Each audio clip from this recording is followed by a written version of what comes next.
Alright guys, looks like we have the next run coming up, so I'll go ahead and let Enchant take it away.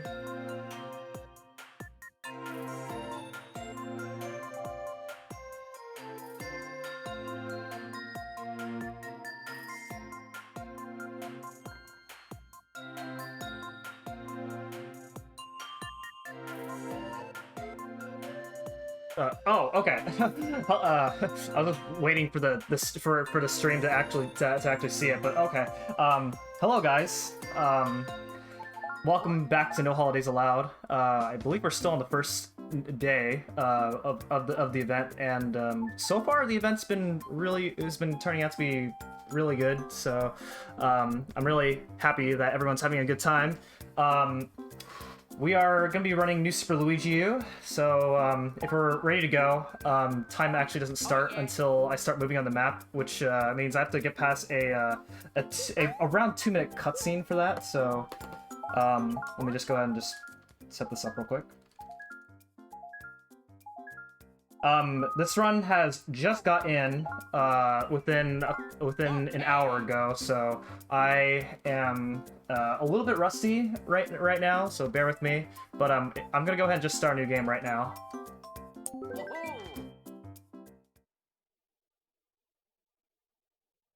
Okay, so this is New Super Luigi U for the Nintendo Wii U. It's the DLC for New Super Mario Bros. U. It came out a year after New Super Mario Bros. U.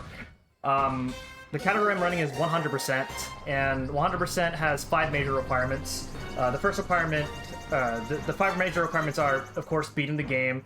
You have to beat every level, get every secret exit, you have to catch Nabbit in every single world, and there is a bonus Superstar Road at the end of the that's unlocked when you beat the game, and we do have to do that as part of 100%, and as well as collecting every star coin. So there's a lot going on in this game. This is a roughly 2.5 hour category, whereas 80% is around 26 minutes. There's a lot to do in this game compared to 80%, but it's a really fun category. In the first level, a lot of people like to meme in a lot of Mario communities that the first level is the hardest level in the game. But 1-1 and 100% in this game is not a joke. It is very difficult. There is a very precise triple jump followed by a 3-frame ground pound, and that have to do right at the start in order to get the first star coin. You're supposed to get that first star coin using the main power-up of the game called the Super Acorn. But with this very precise trick that I'm going to be doing right off the bat, I can get that first star coin without it. So we'll see if I can get it. If I don't get it, then I lose a lot of time or I die, and hopefully that doesn't happen because it's the first level and it's the very beginning of the run. Okay. Get ready to start the timer in 3, 2, 1, go. Okay, here we go.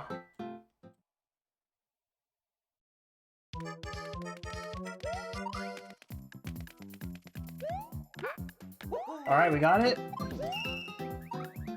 Grab the Super Acorn right there, which is going to allow me to turn to a squirrel, so that way, and with the squirrel I can glide around levels and fly. And this is a very important power-up because it's very important that it's because it allows me to do some very cool tricks. So right off the bat, as you can see, the main gimmick of this game is that every level has 100 seconds for you to beat them. So this is a very tough game casually, as not only do you have 100 seconds, but the game throws in a ton of different things at you to make it a very hard game. So if you've played New Super Mario Bros. U before and you're coming to this game, then this is essentially like Mario Bros. U: The Lost Levels, if you want to call it that. So right off the bat, here in the second level, I'm going to grab that first coin, and I'm going to go to the left here and grab this hidden star. It's going to allow me to turn invincible and tank through a bunch of enemies. This is not good. Okay, we're fine. As you can see, I almost messed that up right there, but that block that I hit that contained a star will only contain a star if I hit it while I have the star. So that was a pretty rough 1-2, but it is a very tough. It is another one of those really tough levels to do right off the bat.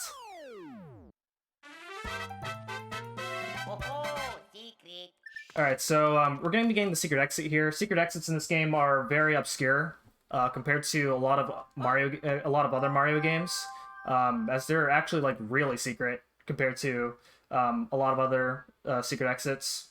That one in particular, you ground pound a bunch of blocks that that are not really obvious in a casual playthrough. But that secret exit's gonna take us to One-Secret. This will be the first level where we're going to be using a new character introduced to this game called Nabbit. And Nabbit is a character who essentially can't die, so he's essentially like the easy mode. So what I'm doing is I am holding the ZL button on my gamepad as I'm selecting a level in order to get temporary access to using Nabbit. And because Nabbit can't die, a very common question for this game is, wouldn't it be faster to use Nabbit for every single level? And the answer is no, because one of the things Nabbit can't do is use the benefits of any of the power-ups at all. As any power-up you get as Nabbit will turn into a 1-up, which is nice for a casual playthrough, but in a speedrun that loses time.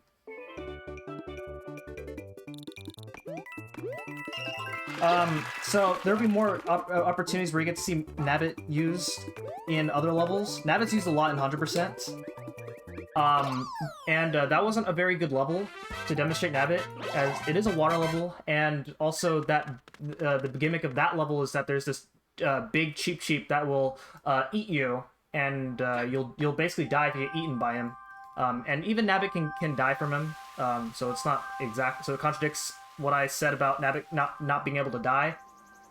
But we'll be seeing more of that actually in the next level. So the secret levels are used to skip a large portion of the game and skip a bunch of worlds. And in this case, beating one secret will take us to World 5. And we're actually gonna be going to World 5 right now. This route for 100% is actually like really weird. If you know how what the traditional route looks like for this game, then this is gonna look really strange, but believe me, it saves time. So here we are in World 5, and we're only gonna be doing 5-1 right now. And again, we'll explode there for reasons that are a little bit complicated to explain. This works out to be faster. So 5-1 has these swinging vines, and there's a trick with them where if you hold neutral as you're jumping from these vines, then you actually preserve your momentum. And over the course of this entire level, it saves like a second. So it definitely adds up right there. Now what I did there is I ground pound that giant Koopa, and ground pounding that giant Koopa makes the shell slide faster. So it saves a little bit of time there. And then here's a huge momentum boost from the vine right there. And there we go. It doesn't matter which part of the flagpole I grab at all, but a minor optimization I'm doing at the end of every level is I'm turning backwards, as it saves a few frames each time, so that way you don't see Luigi or Nabbit turn around at the end. Okay, so here's Toad. He's letting us know that some guy named Nabbit has stole his double favorite stuff, and we have to go and get his stuff back. And in 100%, this is required. In every other category, then we just say, sorry, but we have a date. But this time we do care. So we're actually going to go right back to World 1. He's going to appear at 1-1. And we're going to go and catch him. So every world, there's one level that Nabbit will always spawn in. In this game, it's in World 1, it's always 1-1 that he'll spawn in. It's not random, and we basically just have to catch him. And catching him is simple for most levels. There's a few levels later on where catching Nabbit's actually really difficult. but this is the first one right there. As you see, I caught him in 6 seconds. And for catching Nabbit, you get a P Acorn, which is a power-up that allows you to... it's kind of like the P-Wing from Super Mario Bros. 3, where basically with this power-up, you can fly an infinite amount of times.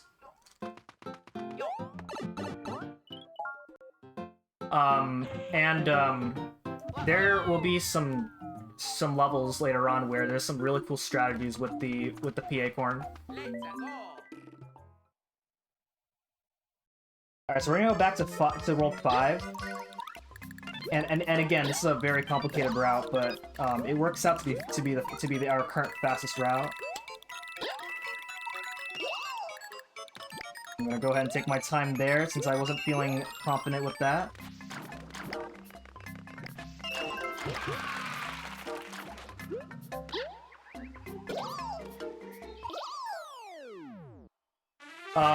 Yes, Nabbit is, got his bandana from Bowser Jr. Nabbit is, essentially... The lore behind Nabbit is that he's a minion of Bowser Jr. and not Bowser. But, Nabbit fights Bowser Jr. in this game. So, you know, I don't really understand it.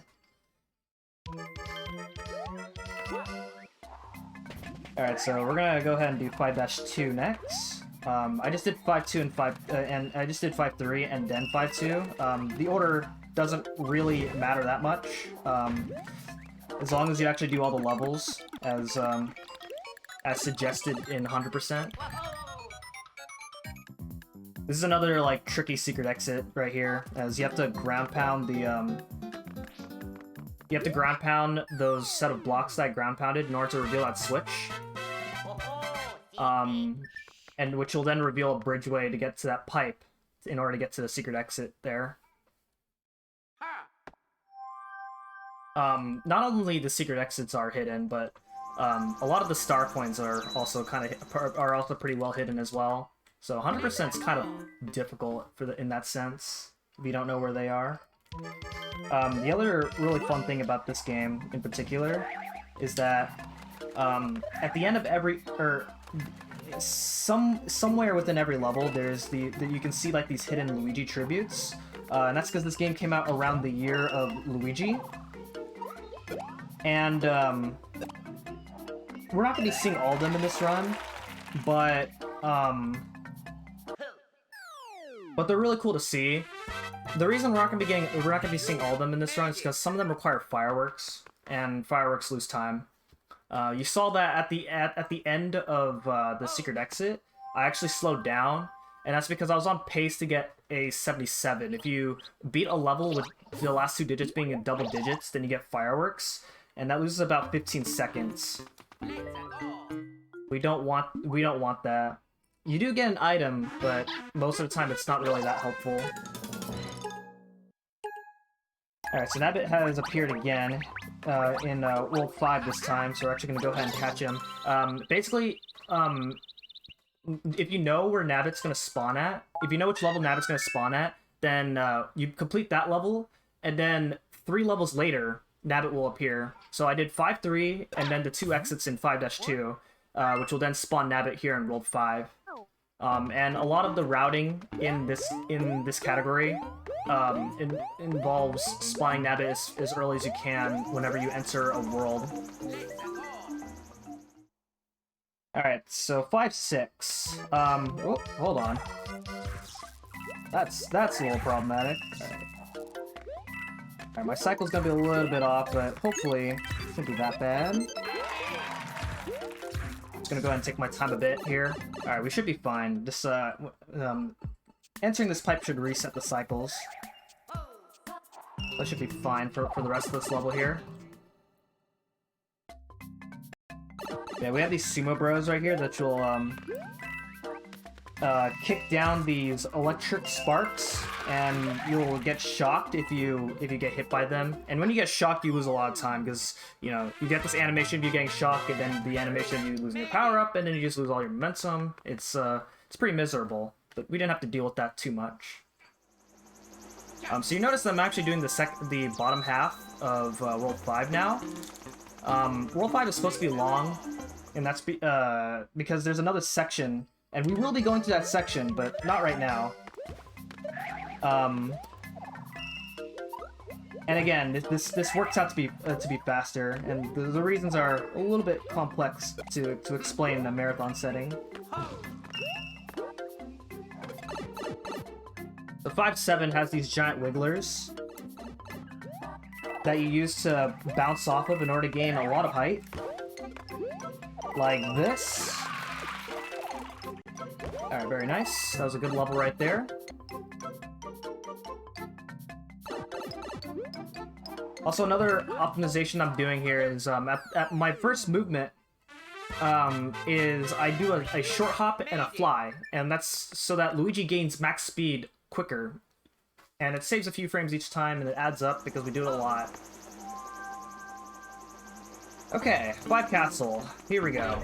5 Castle has these swinging chains that you can, that just like the vines in 5-1, you can gain, you can preserve your momentum from them, but I'm actually not going to be doing them in this level because there's a lava cycle from these waves here that I have to wait for at the very end, like right here. And so doing those chain jumps doesn't actually save time in this level. It saves time right there. It saves like 1 second. Well, not 1 second, but just a tiny fraction of time, right, to do at the very end right there. Okay, so the boss of every castle is going to be a Koopaling. In this case, it's Iggy Koopa, or in my streams, I like to call him Idiot Koopa. And that's because he's an idiot. Iggy Koopa is semi-random. Just reactable RNG for the most part. What I'm going to be doing here is I'm going to go ahead and he does not come down from the ceiling there unless all the fireballs are off screen. So I jump into those fireballs as Nabbit.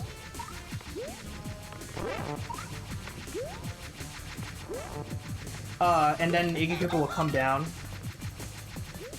So one of the few reasons we use Nabbit in this level right here. And then I just count four pipe transitions for Iggy, and then there we go. That's pretty much the fight. So this is one of the few exceptions, but bosses, like in a lot of Mario games, bosses are really consistent as long as you fight them the same way. But Iggy just happens to be like one of those few exceptions there. We just kind of just have to just react to what Iggy does, and hopefully you get a pretty good fight. It's very rarely you'll get trolled by Iggy. But yeah. So we're gonna be moving on to World 6 now.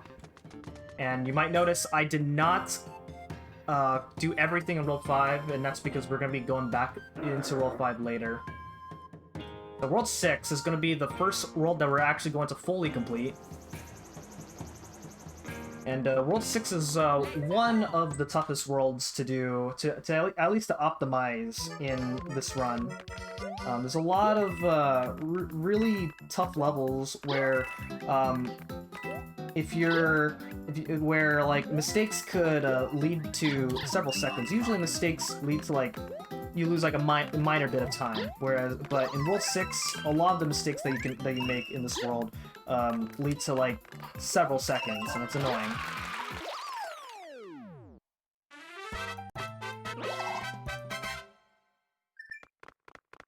Oh yeah, the new Super Luigi U is not on Twitch's database. You can probably put Mario U, New Super Mario Bros. U instead.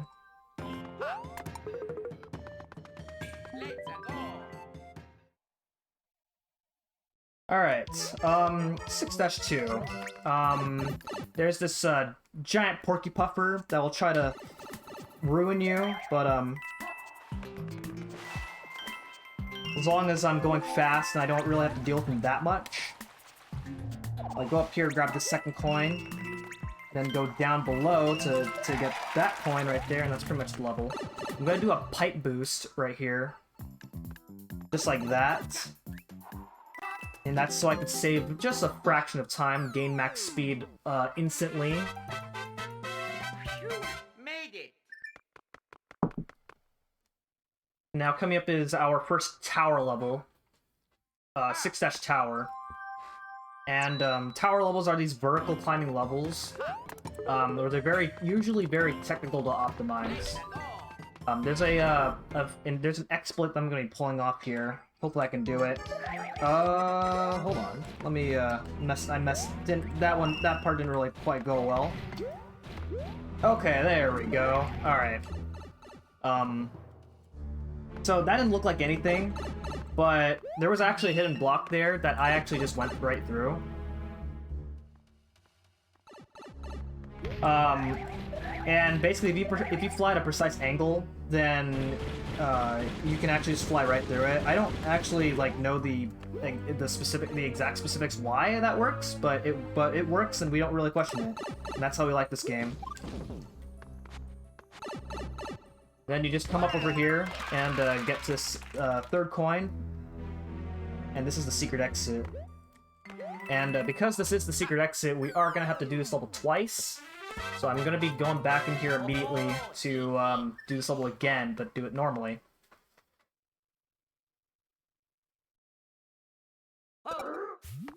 Which means you are gonna be seeing that same trick again. And this saves like 6 seconds. Normally you're supposed to wait for those grolls to... You're supposed to reveal those hidden blocks, so that way the grolls can hit the middle part, so that way you can actually go through the middle part. But going through those hidden blocks, we call it hidden block clip. It's not really a clip, but that's what we call it. I called it that. So hopefully we can pull this trick off again. It looks really cool. Okay, much better beginning this time. Alright, very nice. So yeah, there's a hidden block there, like I said. But I just went right through it, because I flew at a very precise angle. There we go. Alright, so the boss of every tower is Boom Boom. And the way you fight Boom Boom is the same as how you fight him in Super Mario Bros. 3, and that is you jump on him 3 times and you win.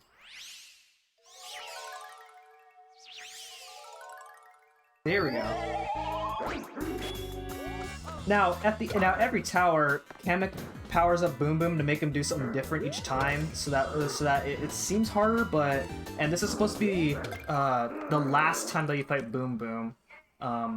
But with this route, it's the first time, and so they give Boom Boom wings to make it like your hardest Boom Boom fight, but it, not that hard. Nice try, buddy.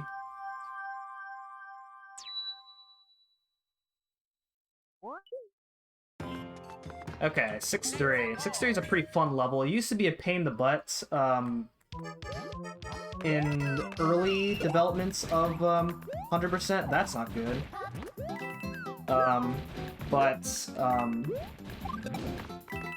Thankfully, with the help of myself and BlueX2, we both came up with strats to help optimize this category more. And now this is with the exception of the beginning there, Soul became a lot more fun to do. You might notice on the camera, I'm actually looking down a lot, and that's because I am using the gamepad. The game screen is on the gamepad, and I just prefer to look through there. And the other thing about the gamepad is it's the fastest control scheme to use, because at the end of every tower, castle, or secret level, the game asks you to save. And it's faster to use the gamepad touchscreen to select the save options as opposed to just manually selecting the options. So this is our first auto-scroller, and with that, I think you can read donations slow.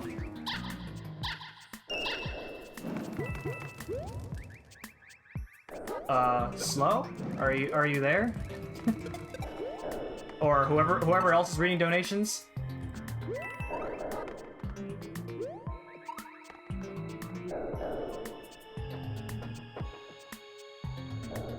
Does anyone want to say anything, chat?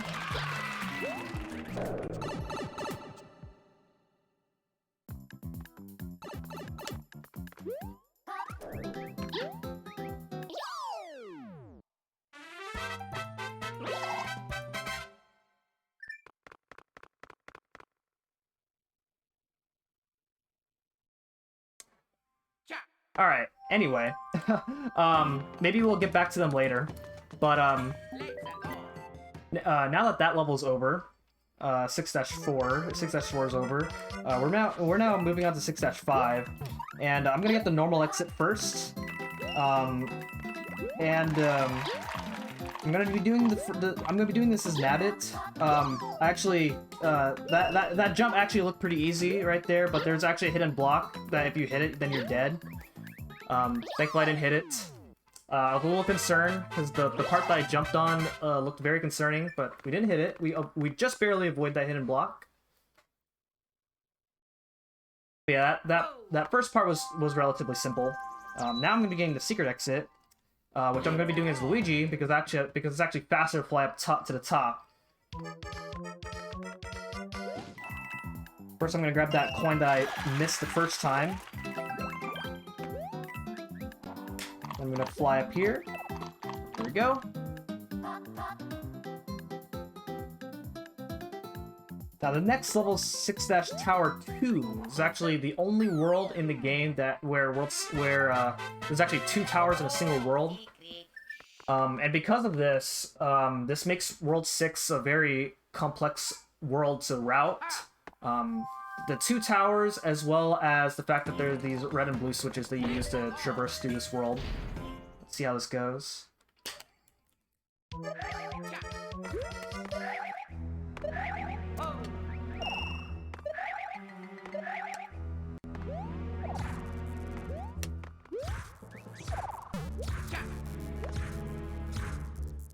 Ooh, that was close. Okay.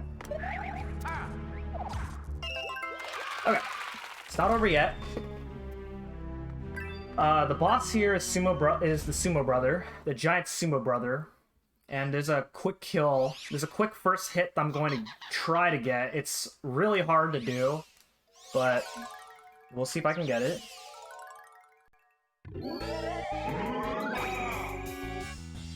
Nice. Okay, very, very nice. So yeah, you gotta be really fast in order to knock him over right away like that. He's normally supposed to jump over to the middle, and you have to knock him over from the middle. This is an IL strat that has recently been that people have recently started doing in actual full game runs, because that's a very difficult strat. Previously,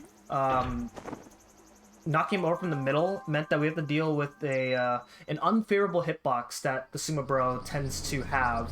But with this strat there that I got, it makes the fight easier in the sense that we don't have to deal with the hitbox, but it's also hard in the sense that you have to actually try and get that first hit in.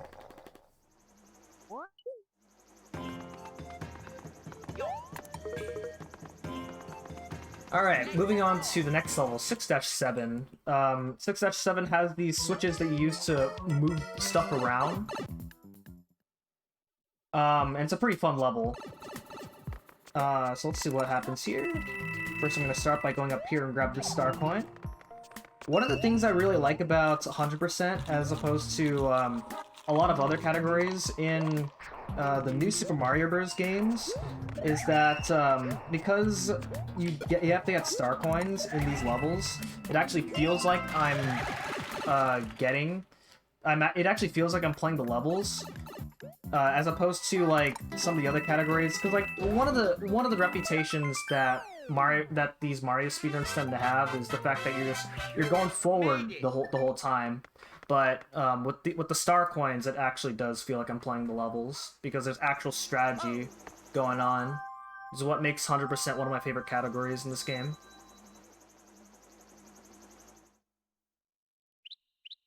So now it's gonna spawn there. We're gonna catch him later. I'm not gonna catch him right away. We're moving on to 6-6.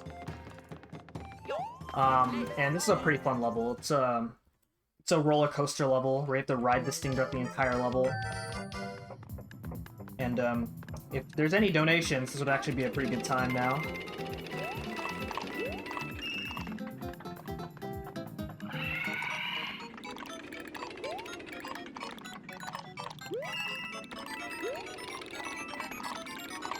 Maybe there's not any new donations.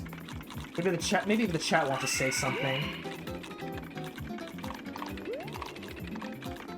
But now even though you do have to ride this throughout the entire level, you do have to make sure that you're actively dodging all this stuff and also actively trying to get coins as well.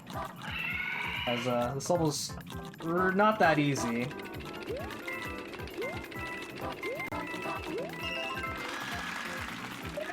Okay, very nice.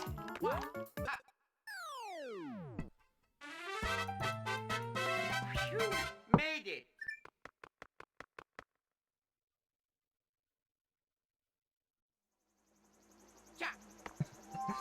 Alright, so now we're going to go ahead and catch Nabbit now.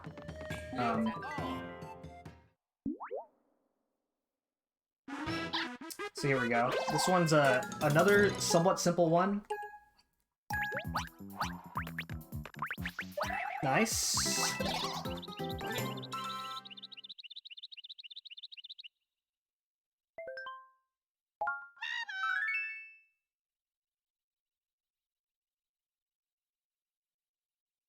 Okay, so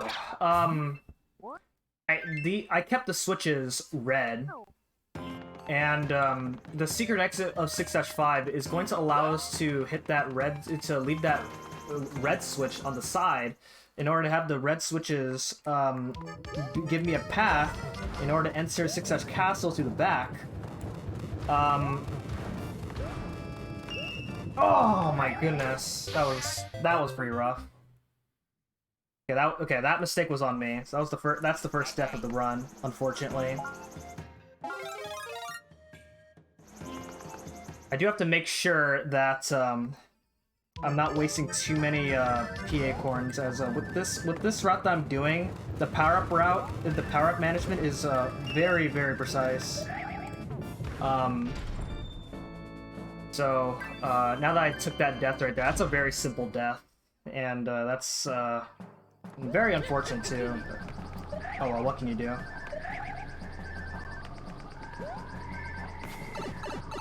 But yeah, so that's the back entrance of 6-Castle. This is actually a very interesting... This is another reason why World 6 is a pretty complex world to route. Throughout the history of 100%, World 6 is the one world that has the most route changes. We have changed the route through World 6 and 100% a lot, quite a lot. But yeah, so the reason we do the back entrance is because this is the only way to get that third star coin that I just got. So I will have to go back through this level again through the front entrance in order to get the first 2 star coins.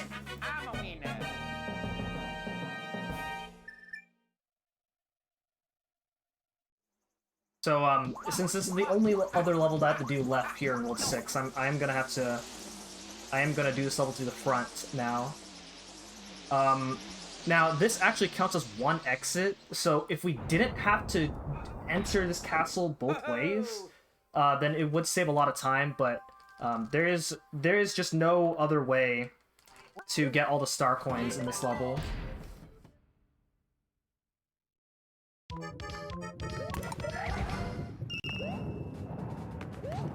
Okay, alright, I'm gonna wait. Alright. I wasn't exactly prepared for that.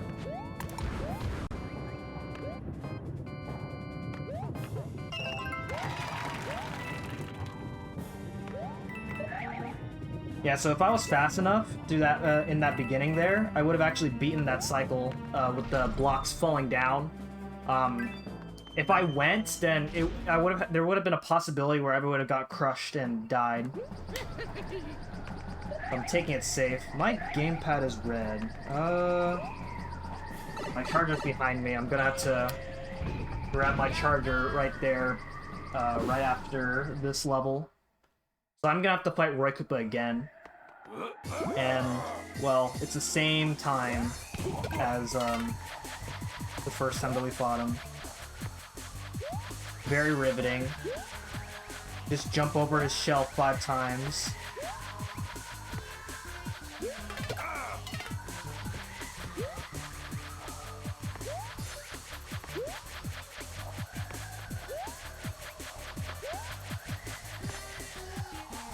Okay.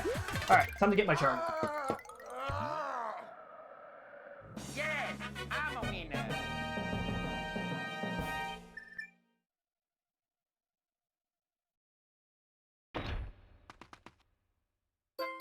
So when you 100% a world in this game, then you get this little notification that lets you know that you've gotten everything in the world. So we don't have to go back to World 6 at all for anything.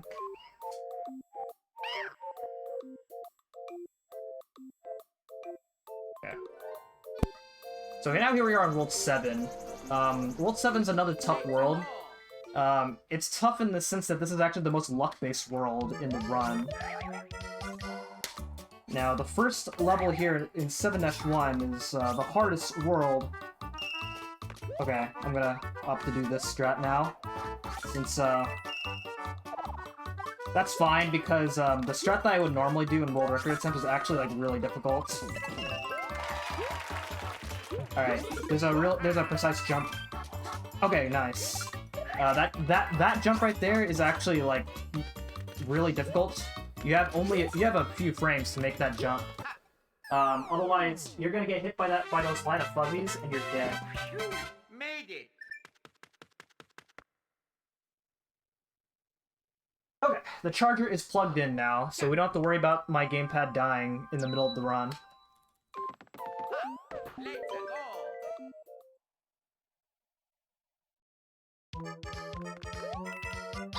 Let's go. Yeah. I actually don't know what happens if the gamepad dies. I mean, I do have another controller, but you know.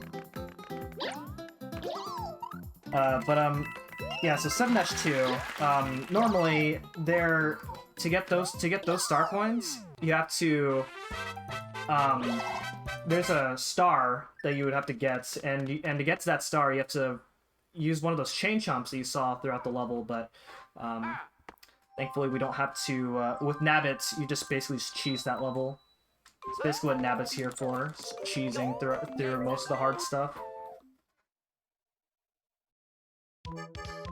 Now here we are on 7-3, and 7-3 has these riding platforms. Okay. Actually, this is fine because the fastest time that you get at the end of this level is a 66, which is fireworks. So, that mistake there, while it looked like a mistake, isn't much of a time loss.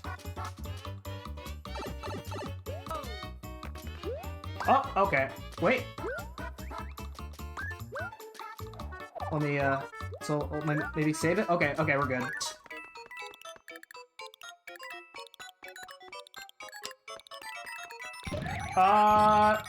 Okay, yeah, okay, we're not good. Alright, that's the last thing that you want go wrong in this level right there. The other punishing thing about New Super Luigi U is the fact that if there's no checkpoints, and it makes sense because the levels are so short that it's not really worth adding checkpoints. But then that can be really punishing at the same time. Give me this acorn, thank you.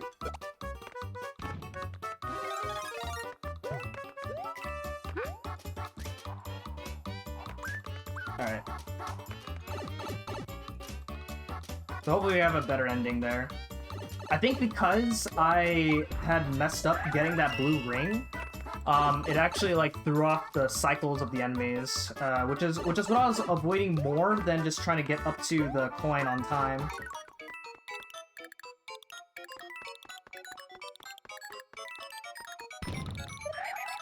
Okay, there we go. Alright. Yeah, we'll do.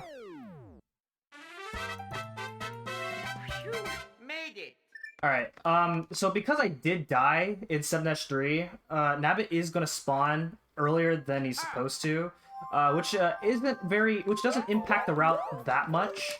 But when you're running with splits, when you're doing runs with splits, then that does affect the accuracy of your splits.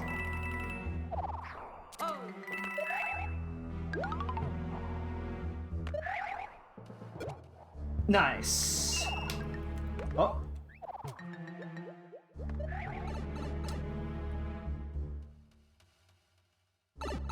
So in this tower, it's actually very important that you don't lose your acorn at all. Because you're gonna lose a lot of time, and you're gonna have to deal with a bunch of craziness. Gotta wait around here for a little bit.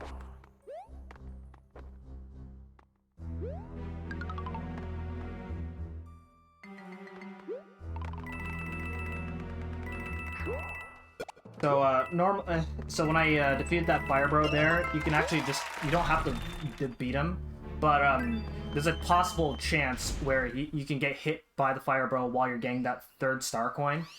So it's a marathon safe strat. In world record attempts, I usually go for it. But here's the boss, Kamek.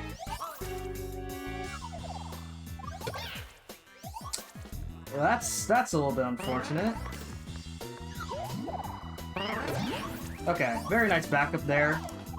So as you can see right there, Kamek is clearly purely scripted. No one has ever lost a run to Kamek at all. But yeah, it's pretty much a guessing game where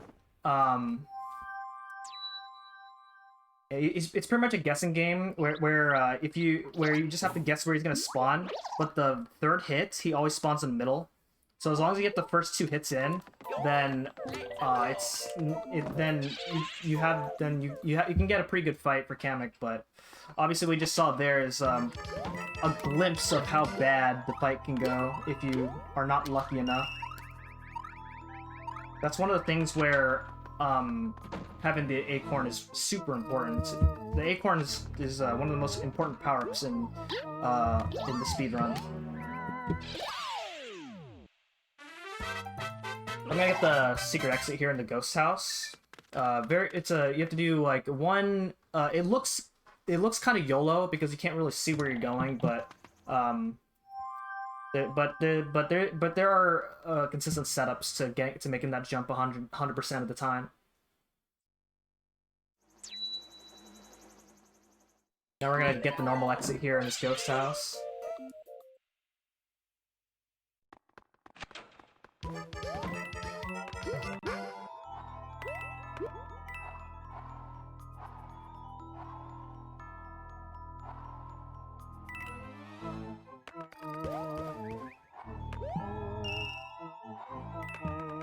Very nice.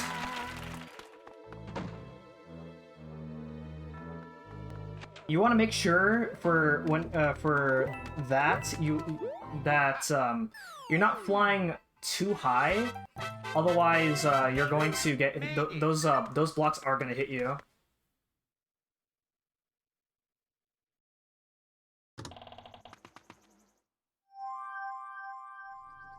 Alright, so Nabbit did spawn earlier. This would be the route that I would usually take if my route was consistent. I don't have splits, so technically it would have been faster for me to just catch Nabbit right after 7 tower when he did spawn. But just want to show you guys what the route would have been like. Oh, okay. So you can actually catch Nabbit right there if your movement was perfect, but that's fine. Only loses a few seconds. But coming up is the most RNG heavy part of the run. So we call this the Rainbow Bridge, and there's 2 levels, 7-4 and 7-5. And which level you do depends on the randomness. There's 2 fuzzies and an open path that will contain a random item. Okay, so we're going to be doing 7-5 first, and we actually got a perfect path right there. That's a straight path. A straight path means you're going there without having to do any ups or downs. and that's random, usually. We're gonna be doing 7-5 first. Let's go. And you obviously don't want to run to a fuzzy, because then that means you're triggering an enemy encounter. Which is an extra level that you don't want to do, because that loses a lot of time.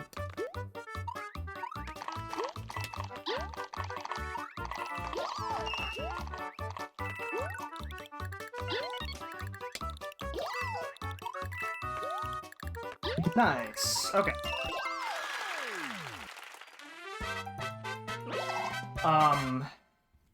And now we have to go back and do the Rainbow Bridge again, and hopefully we can get lucky and go through 7-4. So here we go. That's not good, so I gotta try that again. Each time you have to reset this, you lose like 7 seconds. Oh my goodness.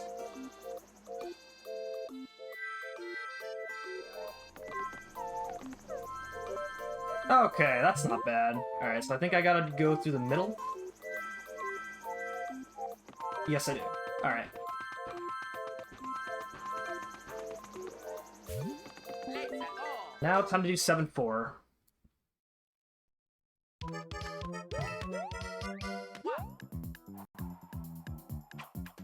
Okay, good. Getting that coin right there is sometimes annoying.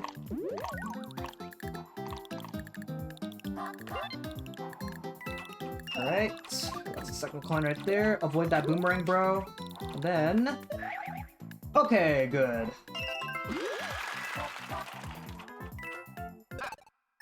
That's so, as you can see, that's a very... It can be a pretty tricky level to do that right there. That was one of the levels I was pretty worried about, with not having to run this for a while. But now coming up is 7-6. And this level is normally an auto-scroller, but with the P acorn... Oh, hold on. Okay. Let me go ahead and... Let me just fly through in between all this mess right here.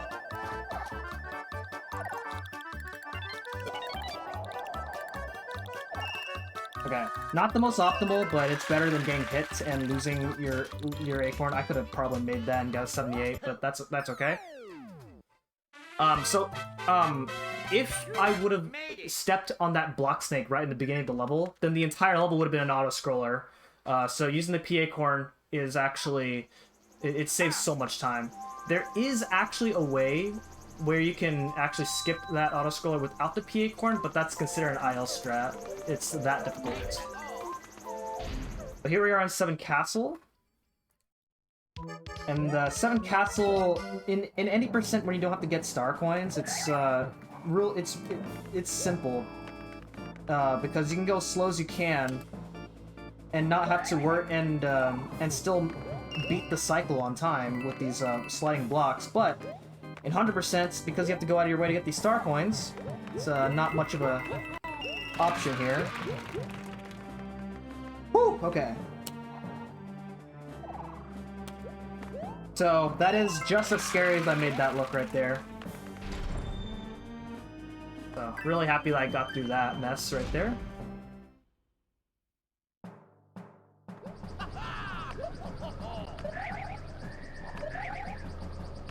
Now it's time to fight the boss of 7 Castle, and that is going to be Ludwig Von Koopa. Now Ludwig Von Koopa will transform into 3 clones, and you have to guess which one's the right one. But with the acorn, you can just fly up to him and skip the attack phase entirely.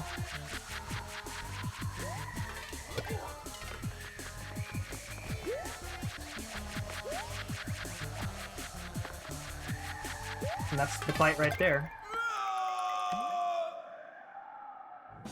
The best way to learn New Super Luigi U is to pretty much watch a bunch of runs and see what kinds of strats you can learn off of them.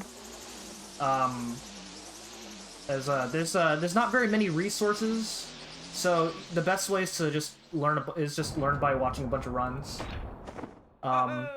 and also have a completed file so that you can practice off of.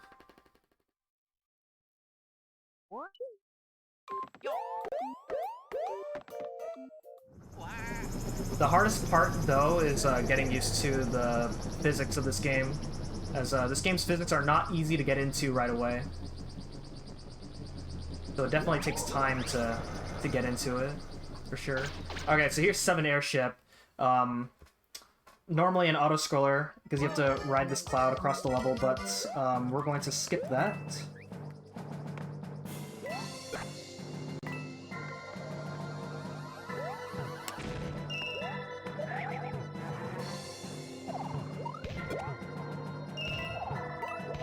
Okay, very nice. Yeah, so you're supposed to... There's a giant fist. When you're riding the cloud, then there will be a giant fist that you're supposed to, that will like punch you and kill you, and you're supposed to use that giant fist in order to reveal those, in order to break those blocks that I used the bomb for the first coin. And then I just flew over to get the to get that second coin, and then through the rest of the level. So here's Bowser Jr. Let's see how this fight goes.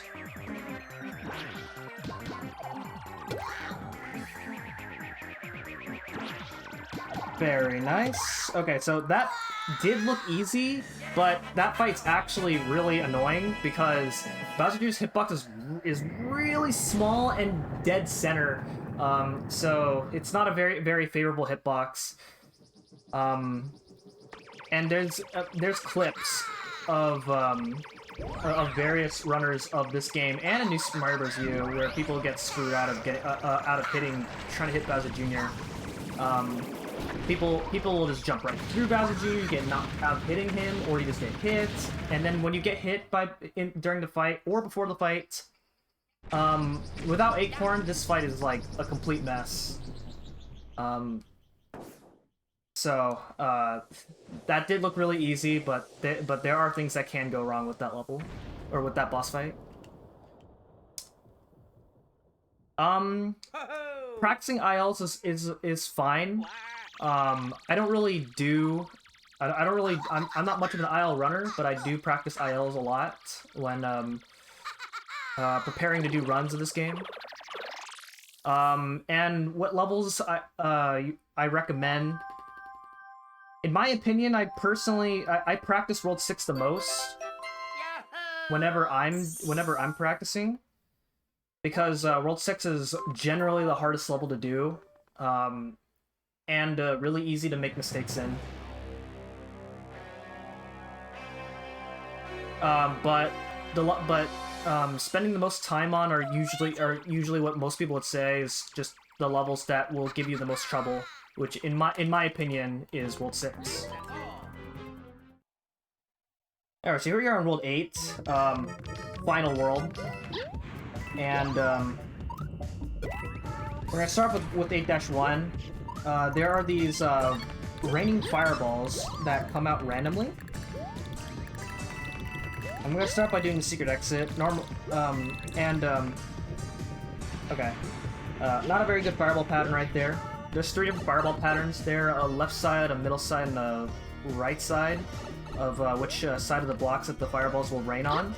And right side is, of course, the fastest pattern, which saves a second over the middle and left pattern. Yes, they are the same.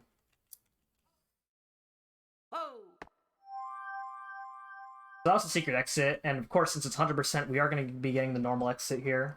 And I'm actually going to get the normal exit as Luigi. For a very long time, we used to do the normal exit as Nabbit when getting the star coins, but this first coin right here is really hard to do. It is really hard to get as Nabbit.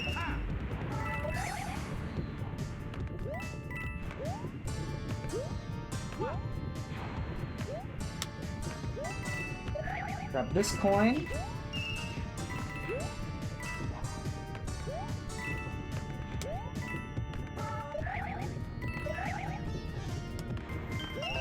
Okay, very nice.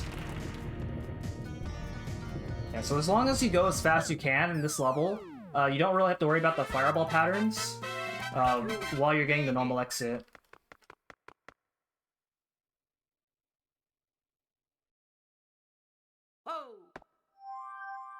Alright, so I'm going to be doing 8-2 next. And 8-2 is similar to New Super Mario Bros. Wii's 5-4. There's a very infamous trick in New Super Mario Bros. Wii known as the 5-4 skip. This is pretty much the what 5-4 skip would be in this game. As there's this giant moat that you use to ride across the whole level. Okay, nice. But obviously we're just gonna fly through and not have to ride that entire moat through using the PA corn. Made it.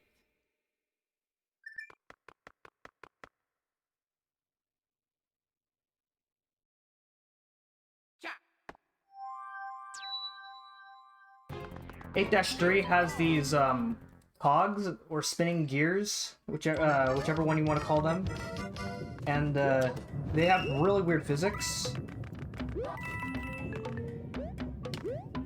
Okay, that is the hardest part right there. Okay, nice. That part a little bit safe.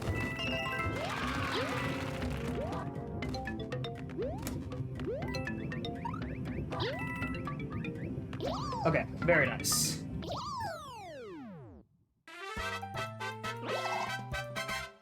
Alright, so now we're actually gonna go back and do 8-4.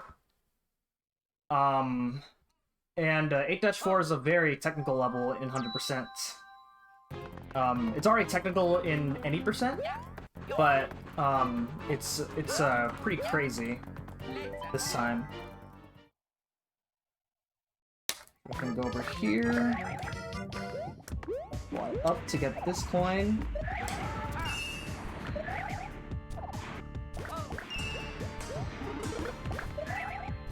Gonna do a regular jump, wall jump, fly up, and there we go, that's the level.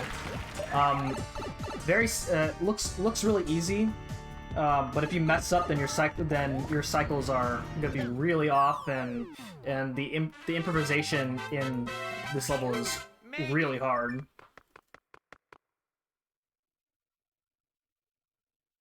Okay, so in this next level, 8-Castle, there's a very infamous skip in New Super Mario Bros. U known as the elevator skip, and you do have to ride the elevator throughout this level, but it's a horizontal moving elevator, not a vertical moving elevator, so it's a lot easier here.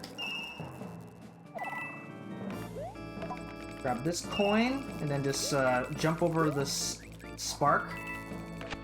And for this next room, I'm gonna ride part of the elevator, and that's so I can delay a position of a bomb. Just like that, and that's pretty much the level right there. It's a much easier level than in New Super Mario Bros. U. In New Super Mario Bros. U, the trick in that game is really test the knowledge of the Super Acorn. And it's known as one of the hardest tricks in a single 2D Mario game. In that, if you want to consider that. Now here we are in 8-Castle 2, which is the final level, and which means we're probably gonna beat that 2.5-hour estimate, that 2:20 estimate that's listed on your screen. Alright, but here we go.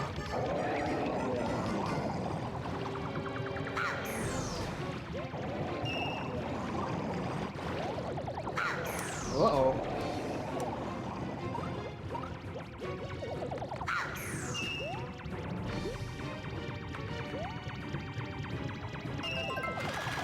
Oh, I'm dead. Oh.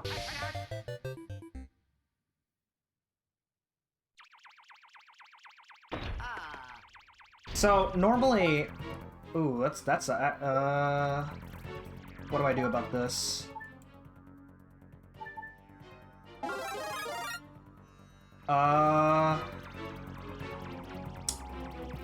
Actually, this is fine.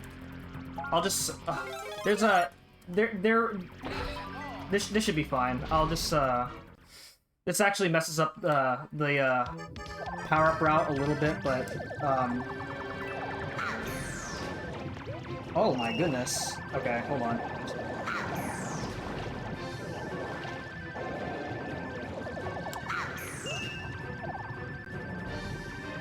Okay, so I should explain that normally in any percent, doing this level is like purely scripted.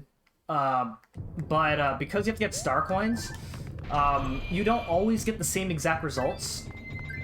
So it's not random, but it may as well be random due to what just happened there.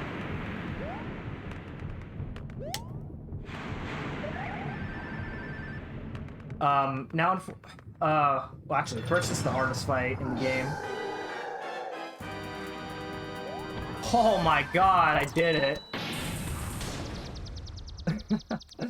Oh man. So because Luigi jumps so high, you just that's like you just simply jump over Bowser, and that's pretty much the fight right there. But because we now beat Bowser, that's the end of the game, right?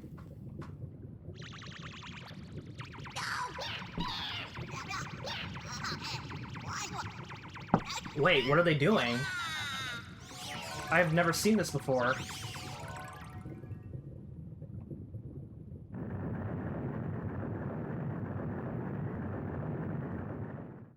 Well, maybe that was nothing.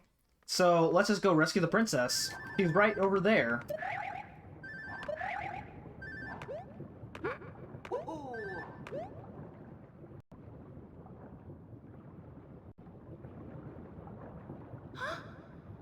Luigi! Oh, you know what is not simple though? What's not simple? Something that's super intense.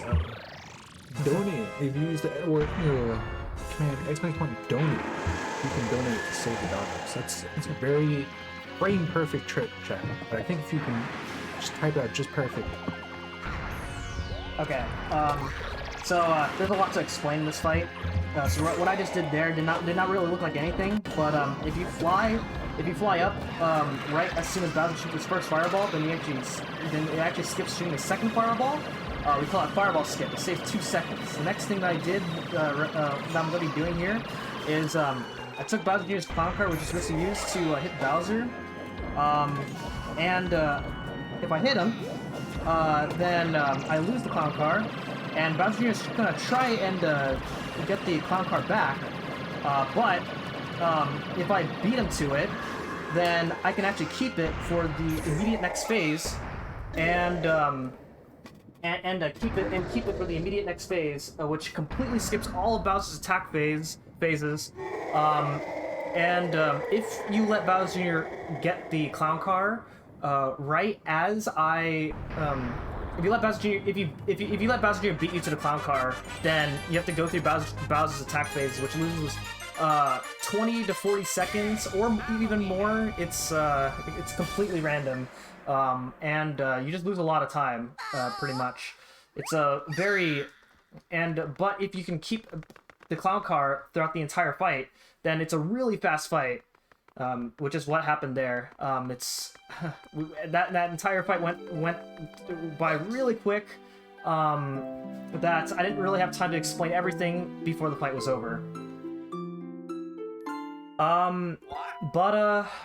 Alright, with that, we just beat Bowser, and this is not the end of the run, as we have only fully completed 3 worlds, and, now we have an entire... now we have the post-game left, and, so the reason we beat the game so early is because... you have to beat the game anyway to unlock Superstar Road. With this, in a lot of New Super Mario Bros. Games, in most of the other New Super Mario Bros. Games, beating the game early allows you to skip a bunch of cutscenes, in the early worlds. But that doesn't really apply for this game and the New Super Mario Bros. U. but due to a bunch of other complicated reasons, like in routing, this ends up to be our current fastest route. Unfortunately, really, like a very difficult route, as you can probably tell from how many times I've messed up and how many times I've died. It's a very punishing route, because normally, like in older routes where you would have a lot more items, then you have those items to work with. You would have a lot more items to work with if like if something were to go wrong, but you know that. But since this is a marathon, I'm just showing off the run and not going for world record. This is everything's fine. So we just have the credits, and it's a nice 6-minute break in the middle of the run, which is nice. So that way you can, like, use the restroom, no hand wash skiff, get a drink of water, and then also just talk to people. I have ran 200%, yes. Yeah, Slow, the demon, would you like to say something? Sure. Sure. This is no holidays allowed, and we are raising money for Go Rescue, a non-profit no-kill dog shelter in Norfolk, Virginia. We are currently around $225. I would love to see if we can maybe, before this front ends, maybe try to see if we can get to, let's say, 300. I think, again, the $75. Chad, do you guys think that's unreasonable? I think we can do it. Again, I know I've been saying this a lot, but I think, again, just if everyone just donated, I don't know, $1, right? We could easily make it to it. You'd be surprised. I believe.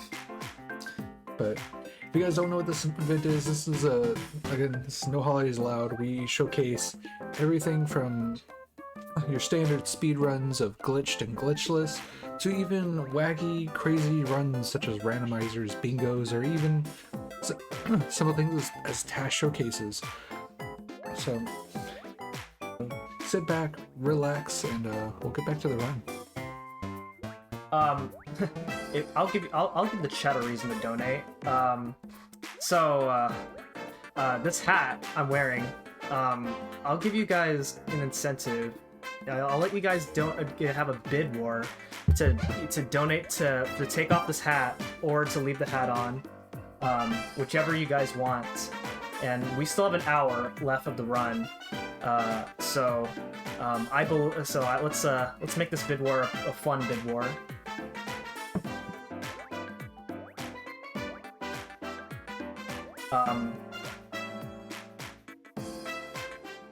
So coming up in as soon as we get back into the game, this is where the run starts to get a little bit easier from here on out, as there's not going to be as much hard levels. This route's nice for grinding attempts because you get most of the hard levels out of the way, but it could also be kind of a curse because of that, because then you reset more when you're trying to get a good time. But once you get past this part of the run, then from here on out, it starts to get a little bit easier. There are still hard tricks to do, but it's not as punishing. And now the credits are basically over. Yeah, I'm a winner.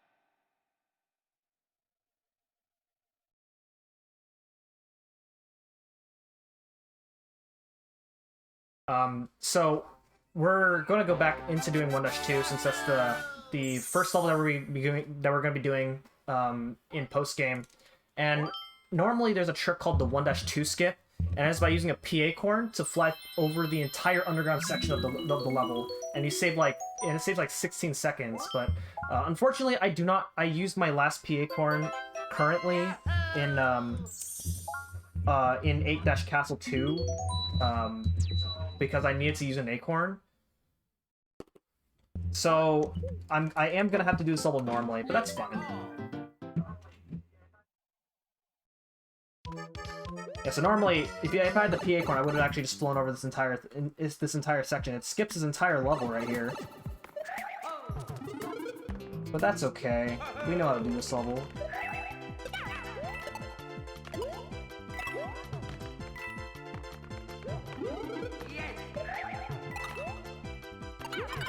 Just like that.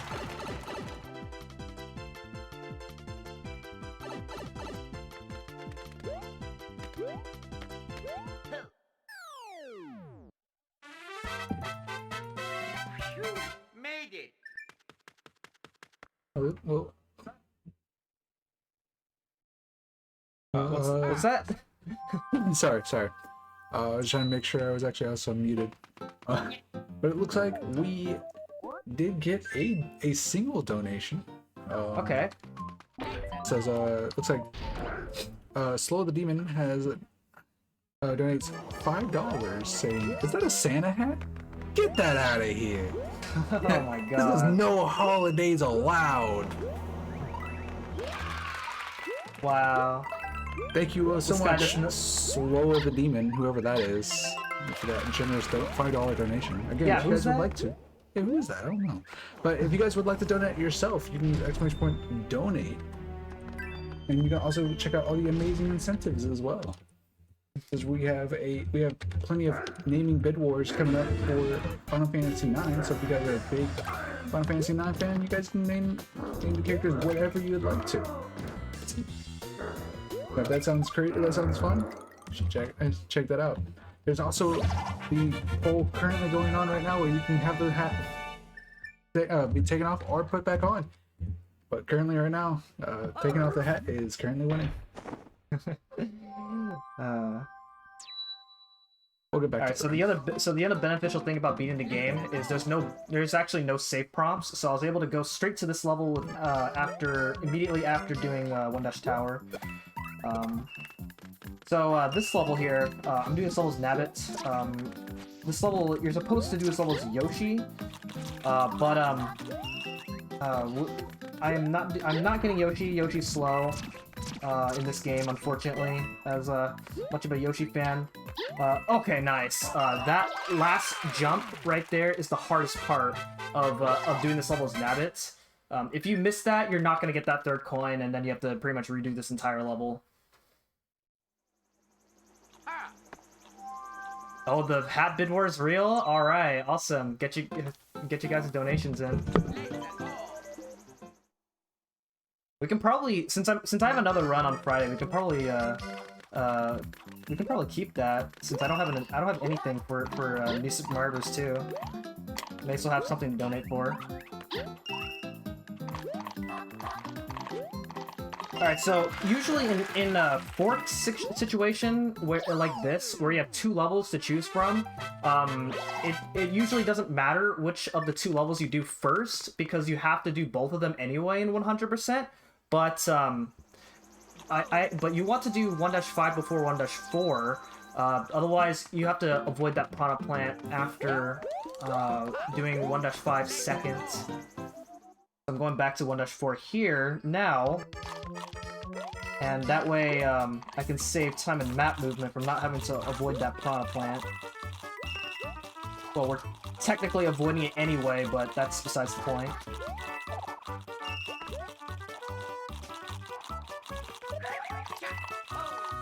Now, it is technically faster to do this level as Nabbit, but I'm not very good at that, so I'm just gonna do it as Luigi. Taking it safe here. I already had a pretty rough start right in the first half of the run, so I gotta make up for it.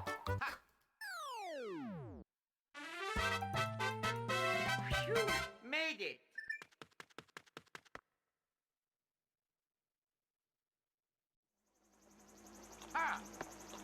Alright, 1-Castle. Here we go.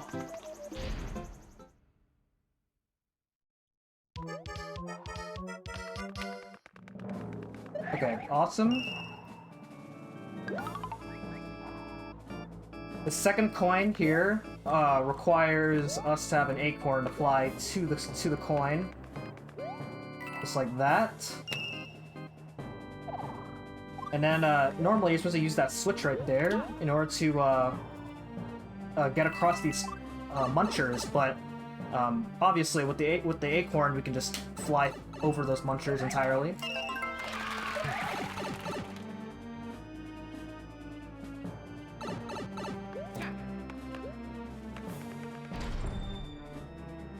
I guess another optimization I'm doing here is I'm attempting to enter every door through the middle of them, and that's because if I enter through like either the left or right side, then Luigi walks to the middle and then into the door. So, all these little things to, you know, optimize the game as much as possible. So here's the boss of World 1, Lemmy Koopa. Just hang around the right here.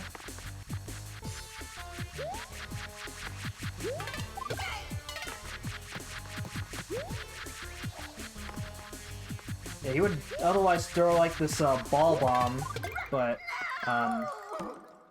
obviously we don't have to worry about that. Just hit him right off the bat. That is that's all of World 1 completed now.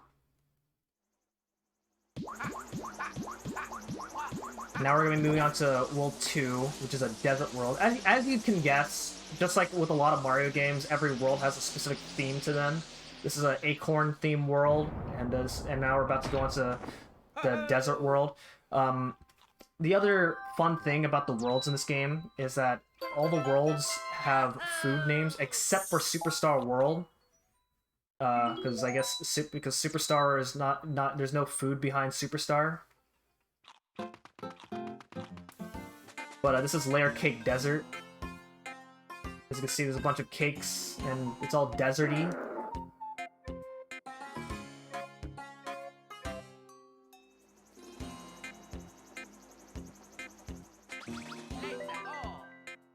Starfruit? Ah, maybe.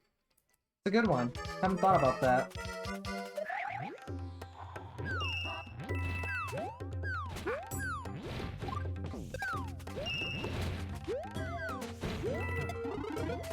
There's a bunch of these guys here that throw spiky balls at us.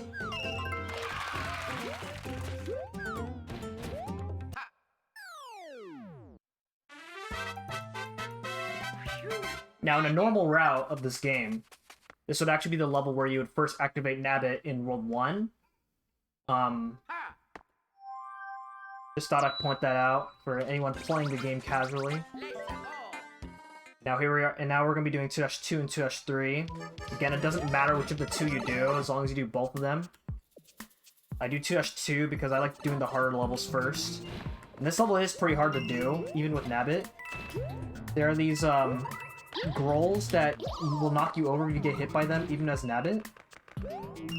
Oh my goodness, nice. I almost got crushed by that. Oh, what happened there? I'm gonna wait for this. Okay. Let's grab this. Good.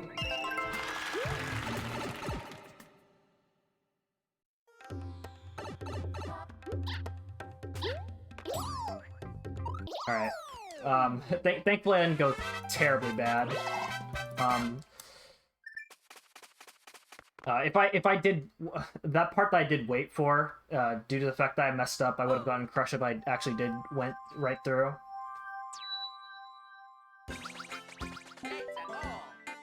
Now moving on to 2-3, which is a dark level with these giant piranha plants that shoot fire at us.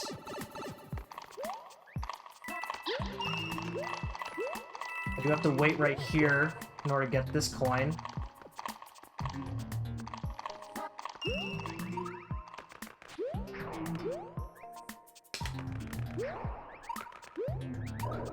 Jump right in here to get to that coin. It's supposed to defeat that piranha plant, but since we're Nabbits, that's merely a suggestion.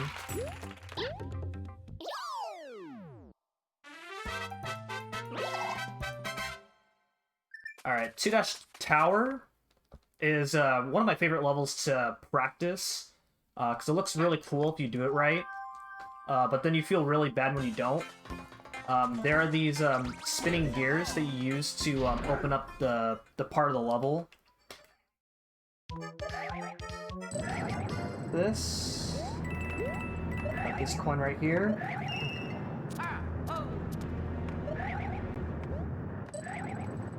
I guess. Oh, and something else I did not mention is I'm doing all these spins.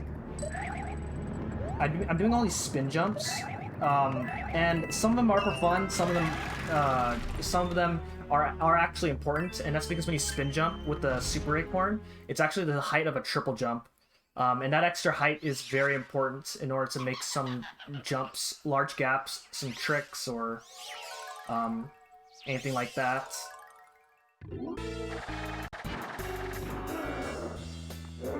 Alright, so here's Boom Boom again. And there we go. Alright, so coming up is another source of RNG. Now, normally at this point I would actually have a star. At some point earlier in the run I would have forced fireworks to get a star here in world record attempts. But I don't have that and that's because I would actually get a star in 1-2, but due to the fact that I wasn't able to do 1-2 skip, I wasn't able to get a star, so I'm gonna have to go through this. So there's a Goomba and a Fire Bro that move around randomly. Okay, that was good. All right, didn't get punished. Didn't even need the star. Wow. So in the end, it worked out. So we just saved a nice little 15 seconds. Except it doesn't really mean much now with the quality of this run. But, just wanted to show that off right there.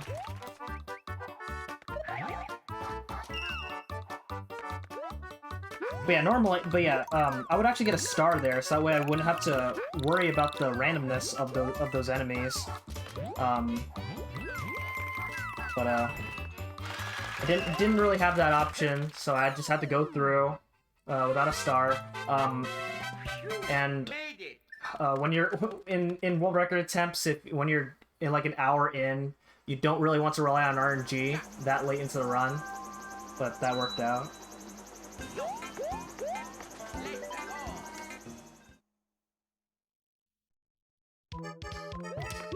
2-6 has these rolling hills. We saw this in 1-3 earlier, but we get to see more of it here in this level. But basically, whenever you spin jump off of something that's moving, then you actually keep that momentum. So I'm spin jumping off of as many rolling hills as I can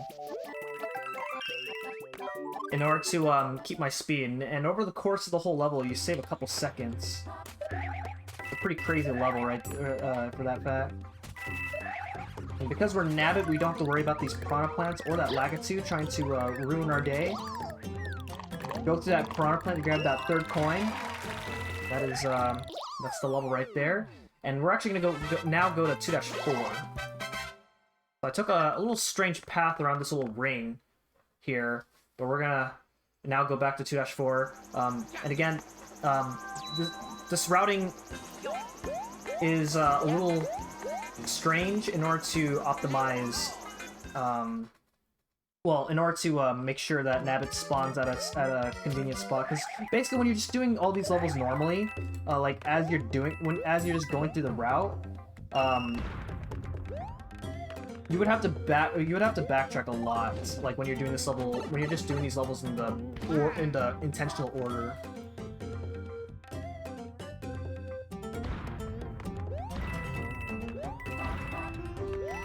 We just spawn Nabbit as early as we can. And 2-6 is actually the level that that Nabbit appears in. So we actually go back around here to do this level, that's normal exit, as well. It's normal exit because we just got the secret exit, as well as the secret level. And then by the time we're done with all that, Nabbit will spawn right at 2-6. And I'm actually going to go to 2-secret and then get the normal exit. And there's a particular reason why. This actually saves time in a little bit of overworld.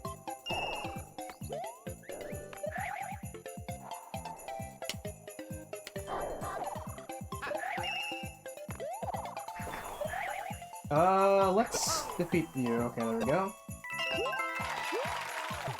You don't have to beat those Fire Bros in order to get that coin, but you really want to.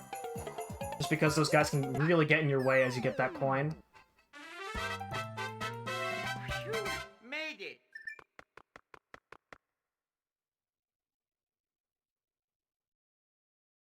Cha. So part of the reason I'm doing this, well, actually the main reason I do this level order is because you can see how far away 2-Secret is from 2-6. And so if Nabbit spawns right after this level right here, then the camera would go from that level to 2-6 and then back to 2-Secret. So you just minimize the amount of time the camera has to move.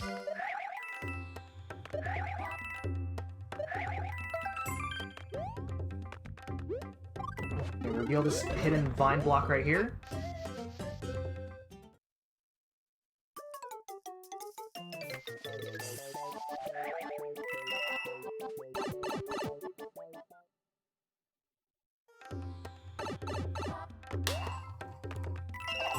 Okay, very nice. It's possible to not have to do that to do that extra wall jump that I just did there right after getting that coin. But that would have meant that I would have gotten a 77 at the end of this level, so it's not worth doing it.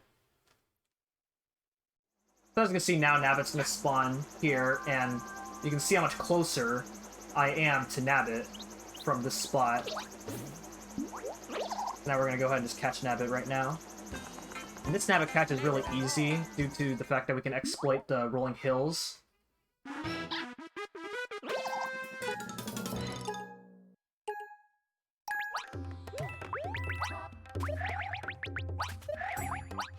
Nice. Yeah, because we gained so much speed from the rolling hills, we just outspeed Nabbit and just wait for him, and there we go.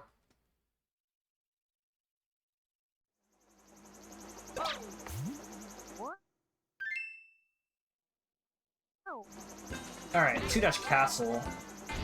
There are these cycles, these up and down cycles from these moving blocks here.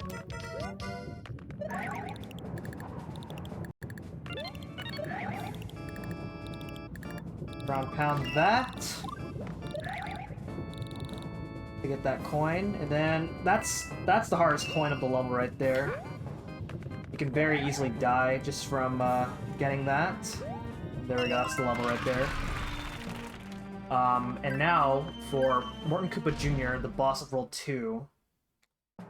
So Morton's gonna start off by spawning this giant pokey, and you're supposed to wait for Morton to hammer the body parts. He's gonna hammer all the body parts at you, and you have to dodge them. But with the acorn, I can fly over the giant pokey and hit Morton early without having to wait for him to, you know, dodge dodge all of his body parts. It's like that. Now it's actually faster. You can actually have an even faster fight by damage boosting to the Pokey and then hitting Morton, which does save time in an IL run. But in a full game run, you don't want to do that, because that means you lose an acorn and then you gotta equip it again. And whenever you have to equip an item in this game, you lose like 3.5 seconds each time. And so, equipping the item actually loses more time than doing the damage boost would save. So after 2-Castle, this would be... we now have a split path between doing Worlds 3 or 4, and both those worlds will take us to World 5. Since it's 100%, we do have to do both worlds. And we're gonna do World 4 first, because doing World 4 first is gonna allow us to save quite a bit of time in World 3 later on. World 4 is Frosta Glacier on the top here. and this is the ice world. This is one of my favorite worlds in a visual standpoint. This is like the most visually appealing world. I'm not usually a fan of like snow or ice worlds in Mario games, but I really like this because it has a really nice aesthetic to it. This level has bruisers. Okay, very nice. Oh, this is not good. Okay, how do I...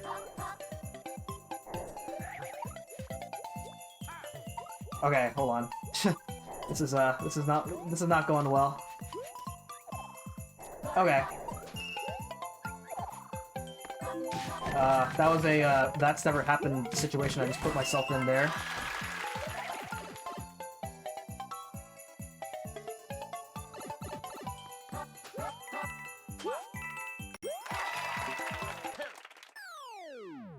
Alright. Made it. So normally that would actually go really quickly, but had to improvise a little bit there in order to ensure that I didn't get hit. As my resource is pretty low right now due to how many items I already had to use earlier on in the run.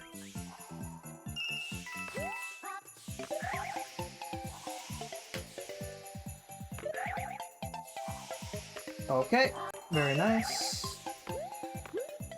Now for the third coin. Looks like you did get another donation in here. Okay. It'd be a good time to read it. It says, Yeah, quickly. Nab that hat and put it on, please. This Alright. by donating $5 from Robert. Thank you so much for the donation.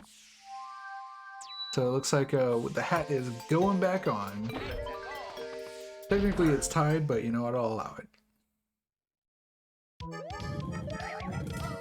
Alright, we'll go back It's to tied? It's technically tied, yes, but Oh, I'll okay. allow it. I'll allow it. I'll let you choose.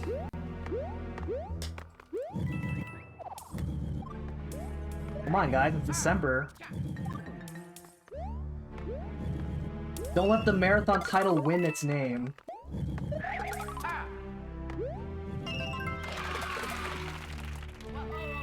Okay, very nice.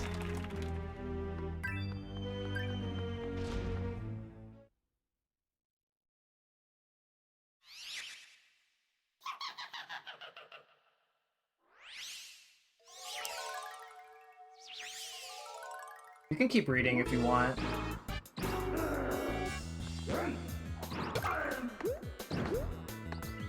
Well, unfortunately, there's not any donations, but again, you guys could easily change that by using exclamation point donate, and you can even check out all of our amazing challenge runs and challenges we have in store. For example, like you can donate to have the hat come back off, or you can come back on, or you can even donate towards the dungeon randomizer, or you can as soon as I can remember to bring it up. I should have had it up like a while back, but that's okay. But we also have plenty of other things like reading the Germanic scriptures and Final Fantasy Tactics, or check out the glitch showcase from Dark Cloud 2, or even see we will have 100% the antechamber, but you can also donate towards the any percent showcase. Made it. So there's plenty of amazing runs that you can check out. Plenty of donations that are incentives that you can check out and donate towards. Alrighty then. Get those donations. As that exclamation point donate, and you get those amazing donations. So I did grab that extra acorn there. And you don't have to grab it, but we grab it anyway because you do have to pass this ring several times, and which would mean that you have to avoid that acorn several times. So it ends up not being faster to avoid it overall. Okay, good. That third coin grab is really difficult. Like to get it's easy, but getting out of there is sometimes really annoying. So we got out of there just fine. That angle that I had coming out of that coin was a little sketchy, but we made it out of there just fine. Alright, so we're actually not going to do the 4-4, which is on the bottom, until a little bit later. Then it ends up being faster that way. So for ghosts, I should probably mention that ghost houses are usually like these complicated levels that trick the players into getting lost, but ghost houses in this game are like they're very easy to go through. I guess okay, good. I guess they just couldn't find a way to make the levels complex when you have 100 seconds to go through them. All right, so that was so that was the secret exit there, and we're actually gonna get the normal exit now. You're supposed to use the acorn, but with the 2 really well-timed triple jumps, you can actually get up there just fine. And then to get that coin, that first coin that I got right before beating the level, is a little bit scary as Nabbit, because those blocks disappear. So if you fall off from those blocks, then you have to do the whole level again. So not very forgiving there. So I took my time. Now we're gonna do this level again, and this time we're gonna get the 3rd coin. Just like that. We have another donation in here. This one might take a little bit, so. Okay. So we got $5 donated from Mash saying, insert comment here, hello. This is insert comment here. Here is the insert, hello. Here is the comment insert, this hello. Comment hello. This is insert here, hello. Insert here is the comment, hovers. And it's another $5 to keeping the hat on. So okay. Thank you guys so much for the So donation. I would have had to take the hat back on anyway. Yeah. Yep. Yeah. But again, if you guys want that hat off, you guys gotta donate. Just gotta donate at least like $6, and we'll be in the lead again. Okay. So in this level, okay, good.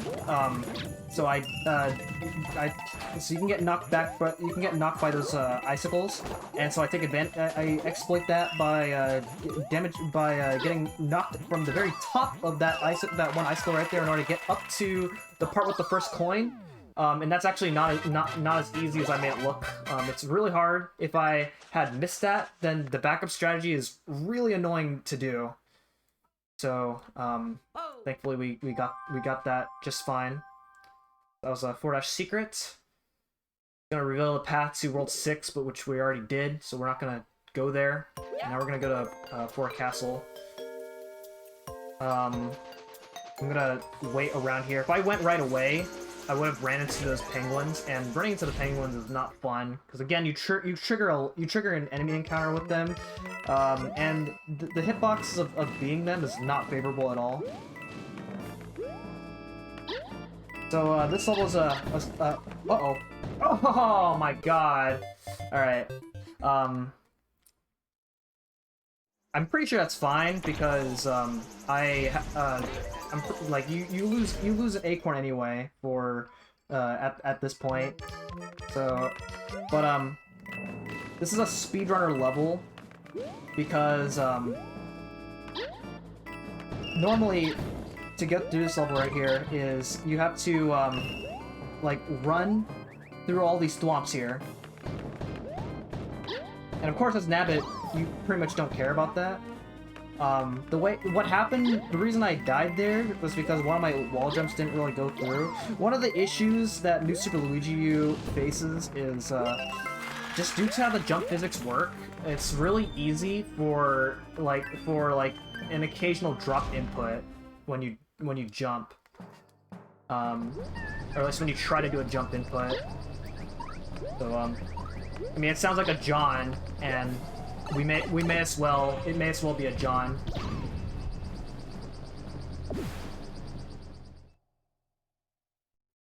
All right, Wendy. So Wendy does not really have a favorable hitbox. So I usually wait a little bit as soon as Wendy comes up. Oh, yep. And also Wendy can either come out from her shelf either on a slope or on the ground. Okay.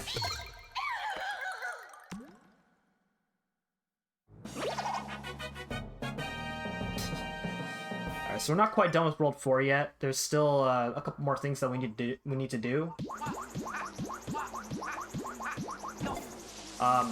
The first of which is to catch Nabbit, since Evie appeared now. And the next is doing 4-4, which is the last thing that we have to do.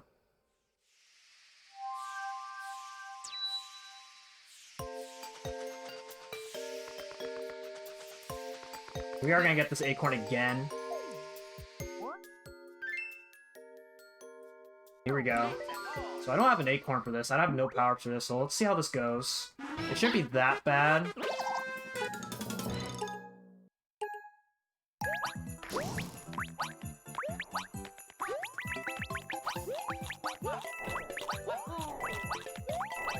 Okay. Yeah, so if normally with power-ups, I would actually catch Nabbit much earlier, because there's I would actually damage boost through a piranha plant in order to jump higher to catch Nabbit at an earlier point. And it's possible to do that damage boost without, or it's possible to catch Nabbit early without that, like without taking damage, but it's really risky when you're small. And it barely loses time to take damage, so you know, may as well.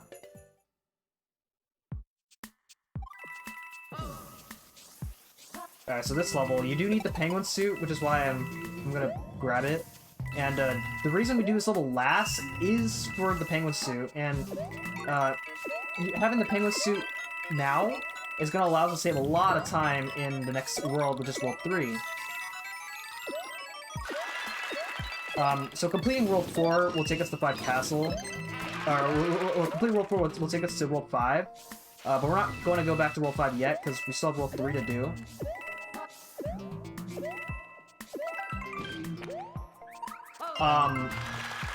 And so if you and World 3 is a beach world, and with beach worlds,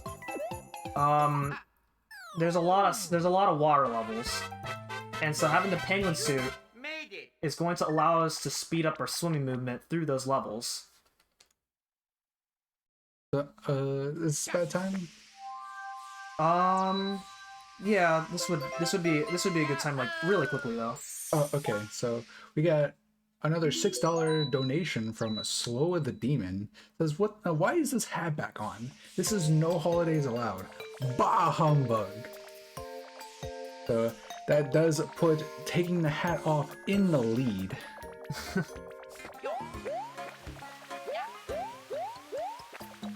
So, with that being said, you won the ones that wanted on the hat on. Make sure you get those donations in. Okay, so yeah, World 3 is the Sparkling Waters. It's the beach world. So we are going to be seeing a bunch of water levels here. Starting up 3-1, we're doing it as Nabbits so we can save our penguin suit that we just got. And so it's a pretty straightforward level. The next level, 3-2, is where the penguin suit will save the most amount of time out of all the levels in World 3.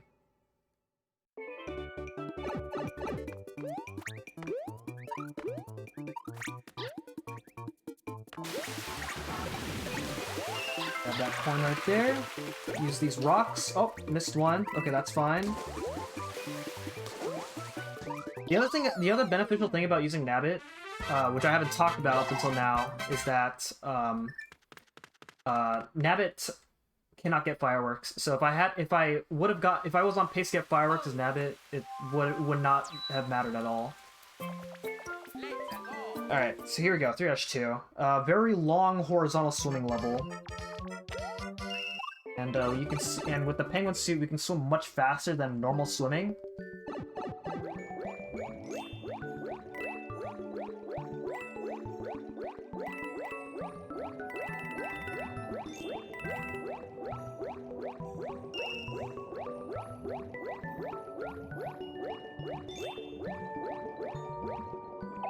Okay, very nice. Make sure I don't get hit. Okay, there we go. Alright, we're good. If you get hit at all in this level, then you just lose a lot of time.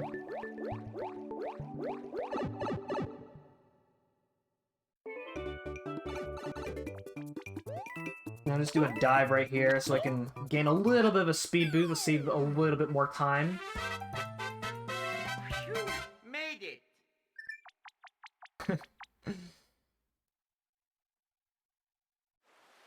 I'm glad you guys are enjoying the bid war. All right. So, we've been seeing a lot of abuse with Nabbit's invincibility, but this is the level where you take advantage of it the most. Because as you can see, in this level we have these skewers. And normally in this level you're supposed to wait for all these skewers, but as Nabbit, well, Nabbit doesn't care. But you know what I think Nabbit would care about? Well, what does Nabbit care about? I think Nabbit would care about some donations. Okay. Got a couple more donations that came in. We got $2 from Alfina saying, I want it on record. Slow took my last $2 and gave it to Puppers all because of a hat. So that officially puts the hat on, actually, with the next one, to about $6 or sorry, I can't do math. $7 now. Slow bad, hat good. Save the doggos. Can someone feed Sloa that hangry? Pretty sure they need a stickers. How did I say that? Previous one Mash sent and then mess this one. I don't know. We'll get back to the rod. Okay. Okay, nice. Alright, I'm gonna do something really difficult. I probably shouldn't be doing this because this is a D-Rust run, but oh, okay, yeah, now I really shouldn't be doing this. Okay, this is gonna be interesting now.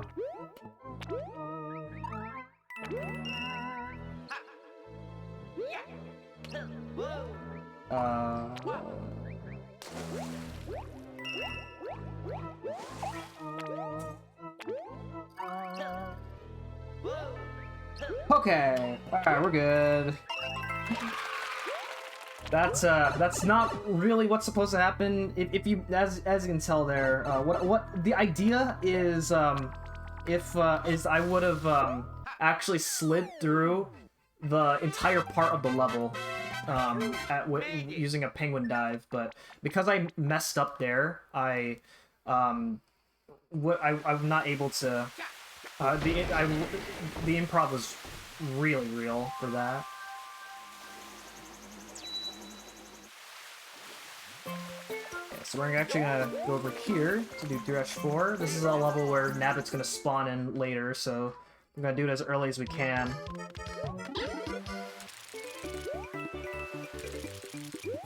So 3-4 have these geysers, and they are they come out when they're like local cycles. So when you're near them, then they will come out.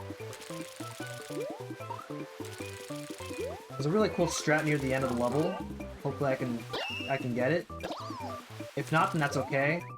It's hard anyway. Okay, we didn't get it, so that was to be expected. That's fine. The whole level is good otherwise.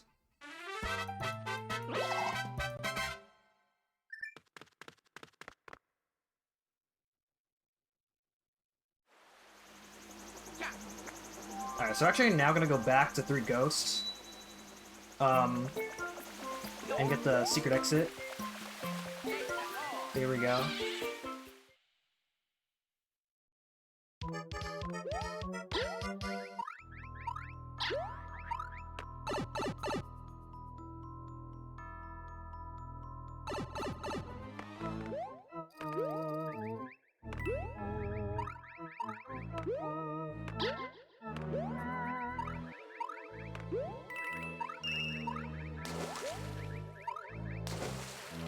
Swim down over here to get this to enter this pipe,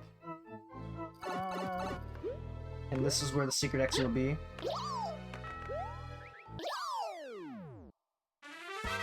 All right, the next level is an auto scroller, so this would be a very good time to continue reading, or if you want to say anything else.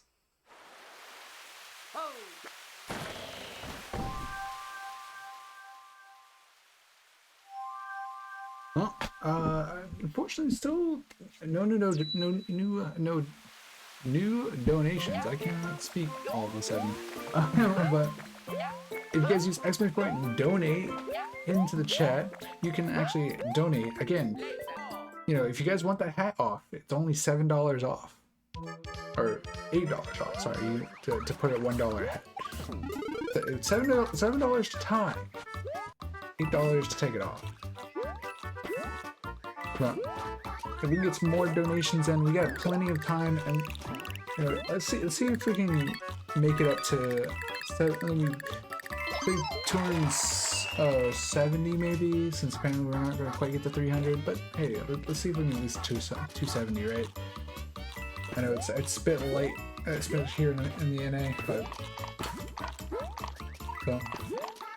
It seems like we're a bit of all else go, but so I'll just kind of plug in a few things here. This is no holidays allowed, a all goes marathon where we're showcasing everything from from your typical speed runs to your not so typical speed runs, such as randomizers, bingos, tasks. Pretty much anything you can think of that's speedrunner related, you'll probably see it here. We are also raising money for Go Rescue, a non-profit no-kill dog shelter in Norfolk, Virginia. So if you love the puppers, you love saving the puppers, make sure to check out the exclamation point donation command so you can guys get those amazing donations in for an amazing cause.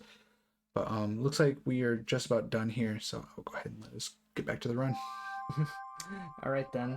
So yeah, we're done with that. Not much to say. You might probably saw right in the beginning, it's a level where you're supposed to have Yoshi, I'm not gonna.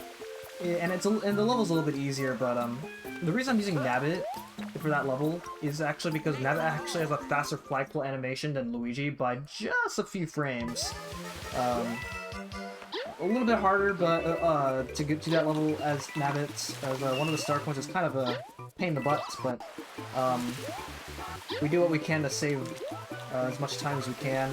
This is a very optimized. This is a pretty optimized game at this point, so every little bit of time saved that you can get is worth it. This level is a geyser level, where those geysers are cycle base, and they're in the middle of that level right there. I did wait a bit, and that's so I could delay the cycle a bit in order to get a favorable cycle near the end. You can just go through and it saves a little bit of time, but it's you're very likely to die, and also the cycles is not as favorable. Alright, so this is the last time that we're going to be catching Nabbit. We have caught Nabbit in every other world. There is no Nabbit in World 8, as you can probably tell. This is the last Nabbit catch, and this is the hardest Nabbit catch in the game. But with the penguin suit, you pretty much simplify this Nabbit catch. There we go. That's all the Nabbits. So we just satisfied two major requirements of 100% now. One of them was beating the game, and the other one is catching all the Nabbits. So we don't have to catch Nabbit anymore.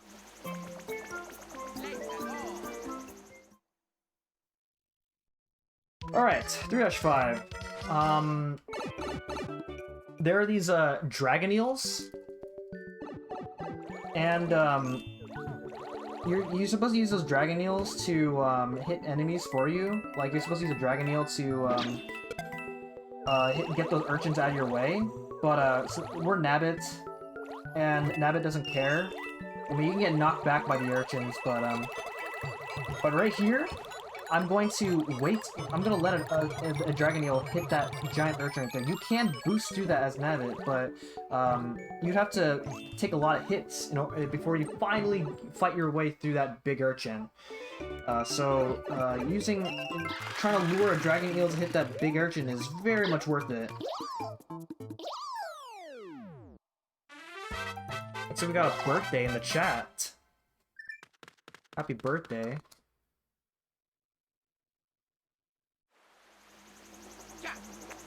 Alright, so I kept the penguin suit up until throughout the entirety of World 3, which is really good, because then you can save little bits of time here. It's not necessary. The level that's most important to have the penguin suit is 3-2.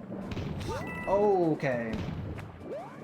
But having the penguin suit here is going to allow us to save a little bit of time in this level, because I can actually speed up this water section a little bit here.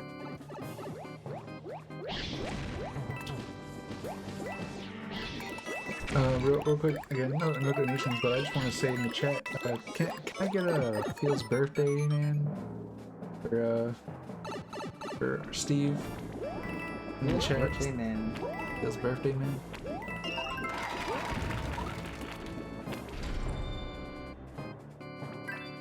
So one of the things to point out there in that water section is that there were those red torpedoes that home in on you. So you do have to make sure you move correctly, so you don't so that those torpedoes don't aim at you at the wrong time. And now here we are against Larry Koopa as our last Koopaling, and Larry is. If you mess up fighting Larry, then the fight goes pretty offhand, as these geysers are on a cycle throughout this fight.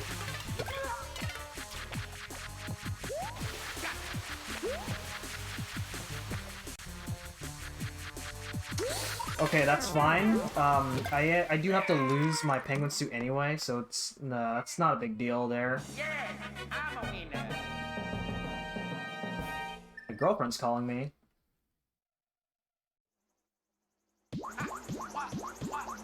Alright, so that's all of World 3, and now coming up is 5-Airship, the next level, which is the intermission level before heading up to World 5, and if there's a lot of donations, or if you have a lot that you want to talk about, then this would be a very good time.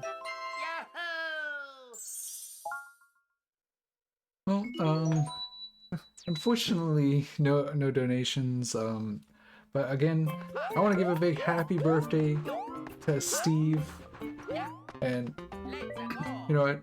If we can make it to 300 before. No, actually, how about this? If we can make it to 1,000 before tomorrow ends, then I'll have all the staff that are willing to sing Steve happy birthday. Oh, I was gonna suggest to sing it right now, but oh well. Nah. I think it's a good goal. You know, so if you guys think Steve is super awesome, let's get to 1,000, and then all the staff that's willing, we're all gonna sing. We're all gonna sing Steve happy birthday. So let's make it happen. I'd personally be willing to see that.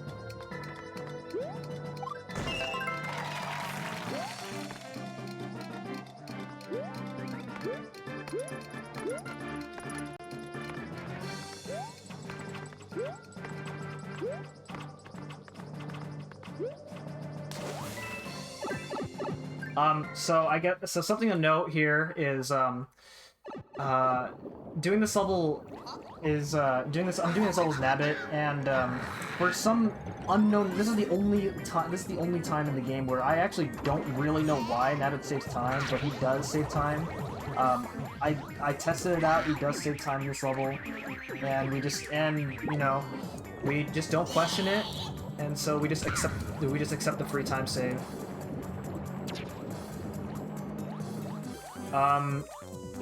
This boss fight still is not very interesting, so you can keep talking about stuff.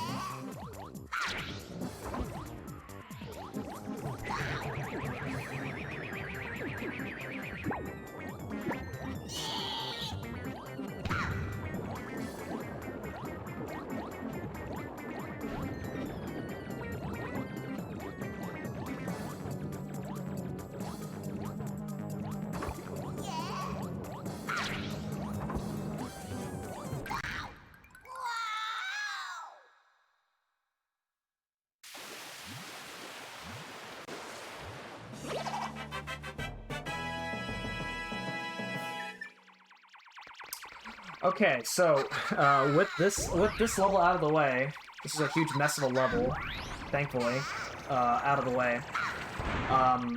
We're now heading back to World 5. It's this is the third time that we're going back to World 5, and this is where the hardest part of the run starts. So we went through a bunch of easy levels up until now, but now this is where the run starts to get pretty difficult again.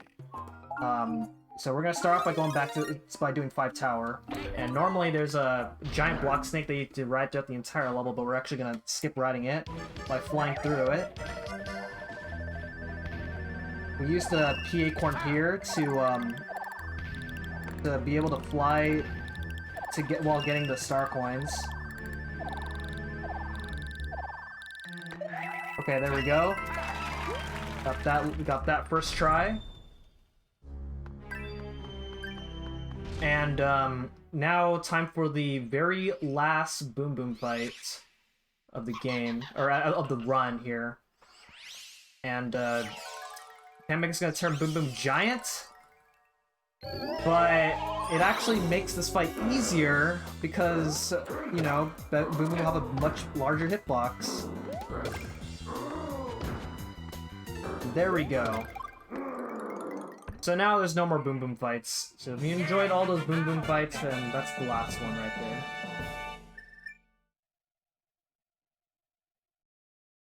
Okay, so up next is the hardest part of the run.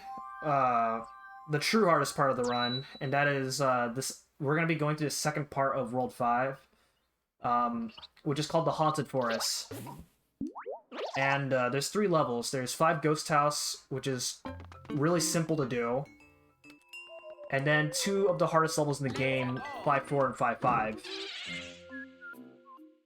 5-5. So we're gonna first start by doing 5 Ghosts. It's really easy. We're gonna try and get the star right here. I missed it, so I'm gonna just go ahead and just do a backup strategy, and that is to do the normal exit.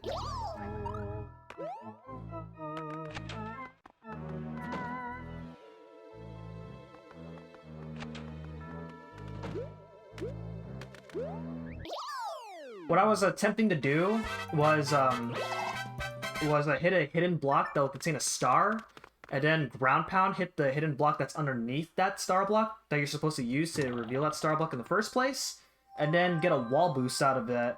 And that saves a little bit of time, but we can try again.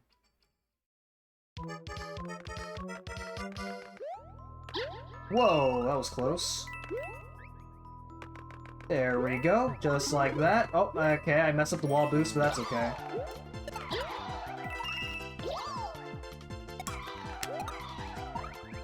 Now, I got that star not because because it's required to make that jump right there.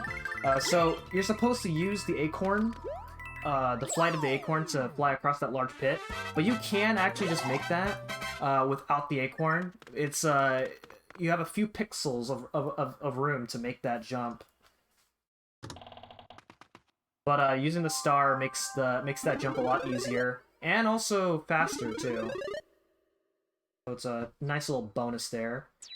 Okay, so now here we are. We're gonna be doing arguably the hardest part of the run.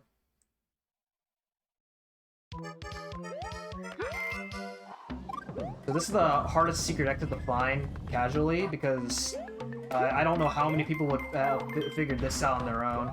They're supposed to reveal. They're supposed to do exactly what I just did in order to reveal this path. Secret. Now, in a normal route of this game, you would actually have to find the secret exit of one of these levels in order to get to this part here of World 5. Let's go.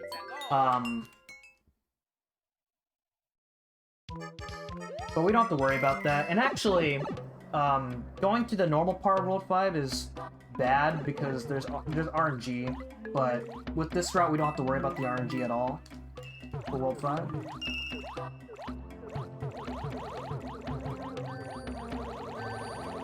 Whew, oh my god, that was close.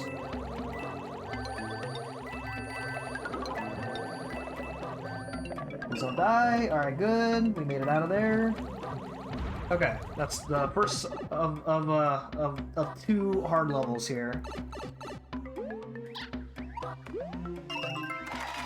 Grab that 3rd coin.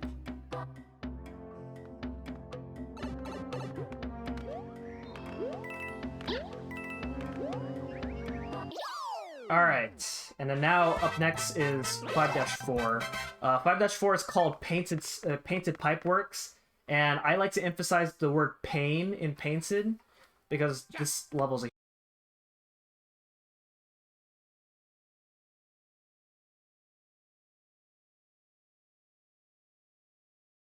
aesthetic to it. As you can see in the background, it's a Van Gogh art style.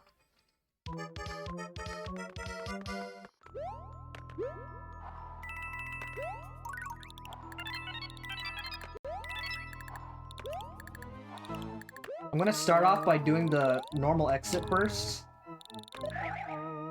And that's because if I die in this level, which is really easy to do, then I can reset the level without having to lose any of my power-ups.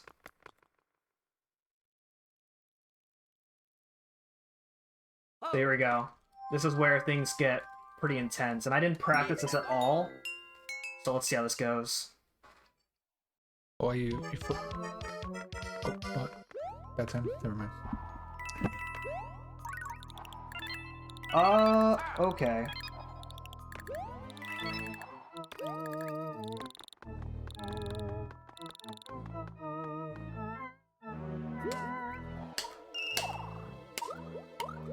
Okay, well, let's see how this goes now. My cycle is gonna be off.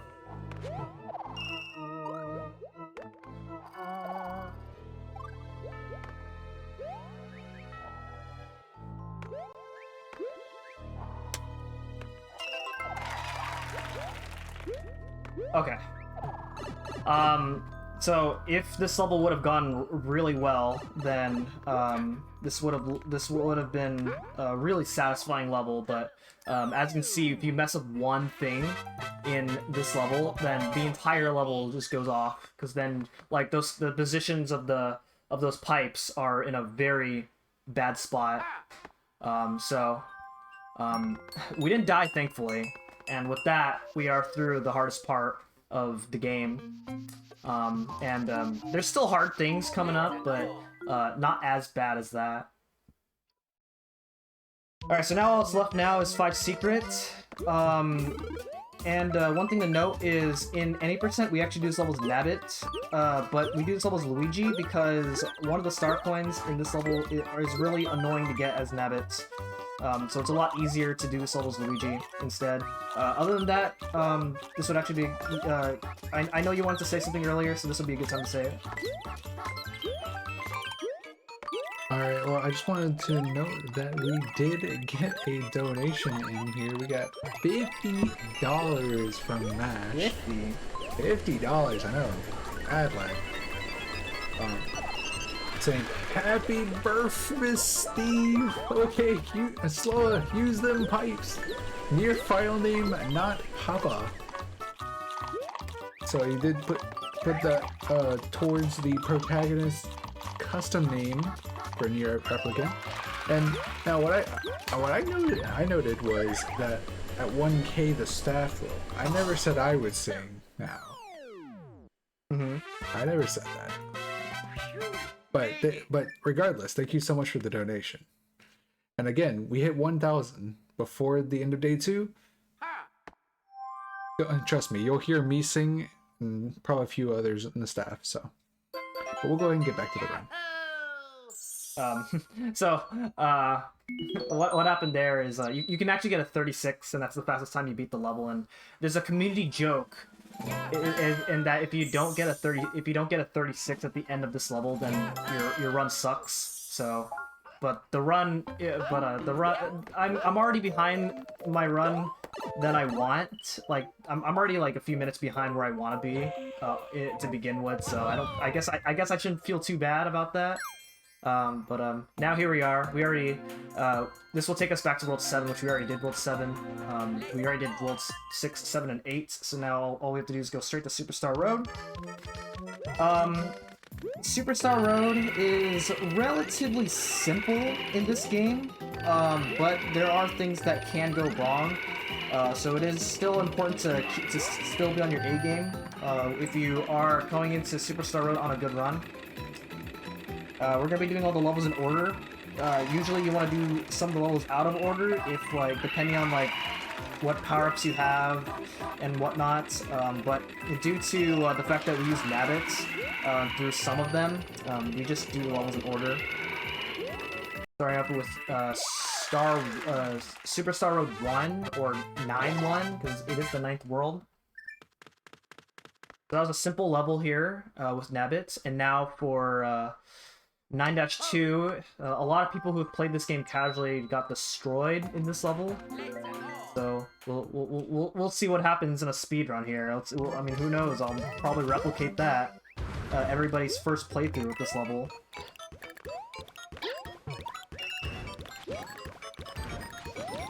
So one of the things that makes this level hard is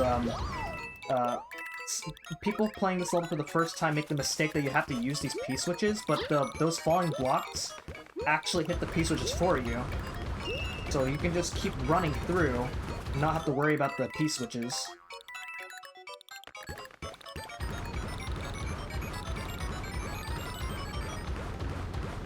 Nice!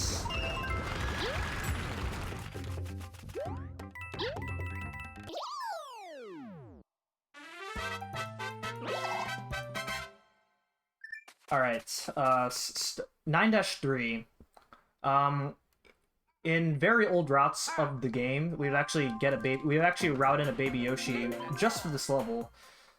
But with this route, there's not a very good way to get a Baby Yoshi, so we just actually just go. It would save like 20 seconds in this level, but it's not worth getting a Baby Yoshi just to save 20 seconds in this level.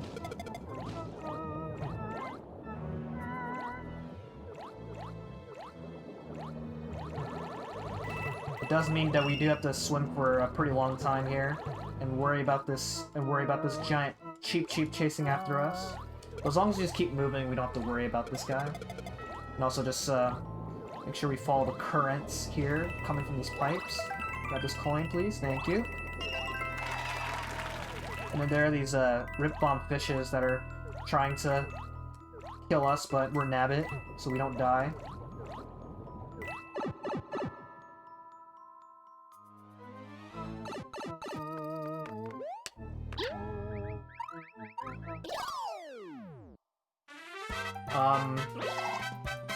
This would be a good time to read a donation now, since this next level is an auto-scroller.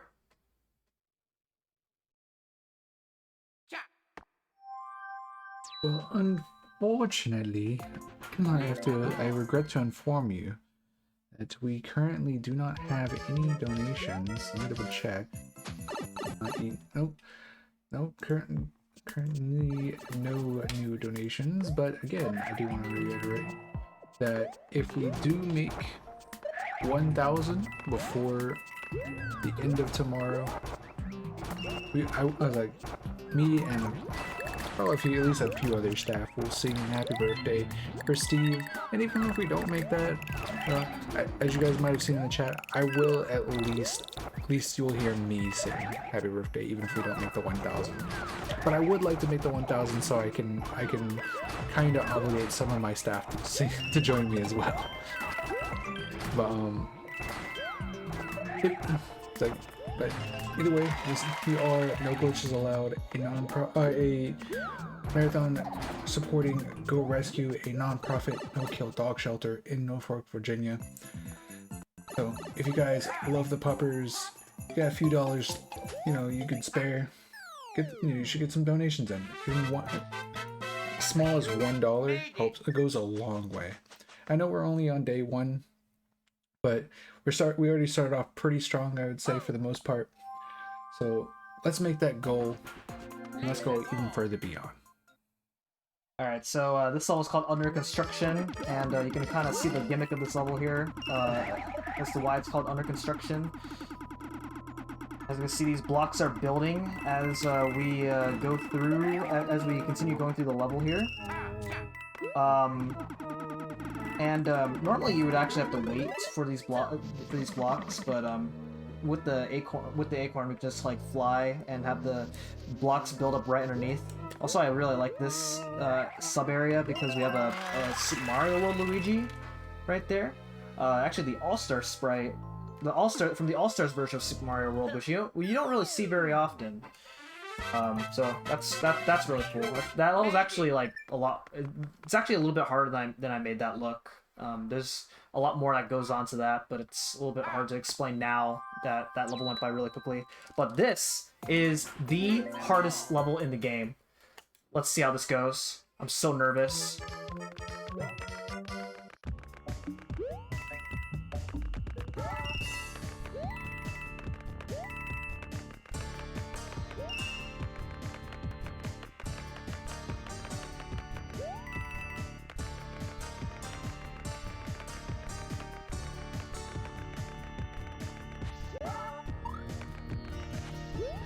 Oh my goodness, I did it. Wow. How did I do it? What a legend.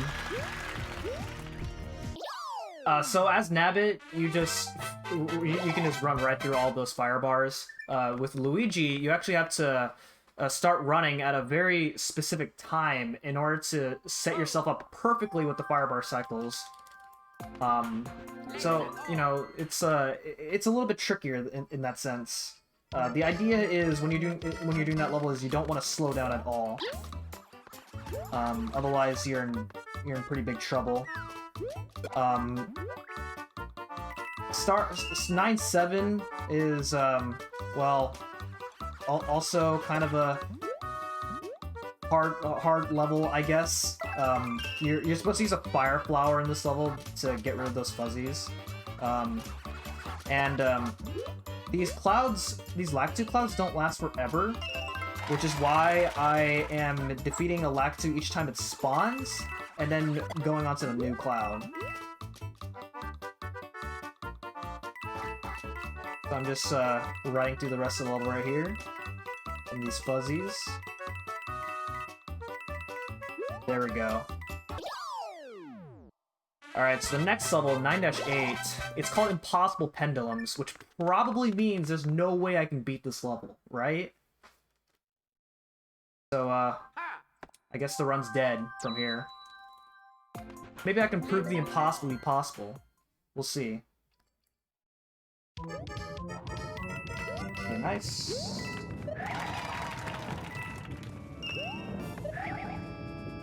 Dodge that thing. Do an intentional damage boost right there. Okay. Alright, so it's not over yet.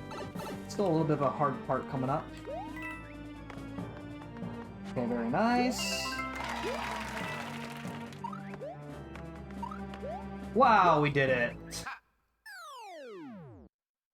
So that level wasn't so impossible after all. Made it. Alright, so naturally, that would be the end of Superstar Road, right? Oh. But wait, there's more. Another level. Whoa. Who would have saw this coming? Alright, time to do it. Alright, so 9-9. For a very last level, this is like really easy. Also, what I just did there, you might notice Luigi looks a little different. That's because I'm actually playing as my Mii. So when you attempt to play as Nabbit in this level, then the game just gives you your Mii, and this is the only time. This is the only level in the game that lets you do that. And that's because Nabbit can't fly, and you need to fly in order to actually do this level. So you can kind of see me right here. But yeah, aside from that, you can still get hit by these waddlings and die, or like miss a star coin or whatever, and lose like 2 minutes. But aside from that, that's pretty much everything here. It's a really simple level for a last level in the game. So yeah, time's about to come up really pretty soon. And with that, actually real quick, I want to have some fun here. Yeah. If you stand still there, then you can actually do the face hold, and you can actually see yourself look at the screen. It's actually pretty fun to do.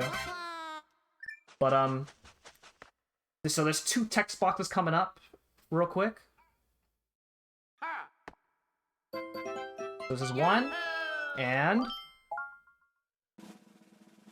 time.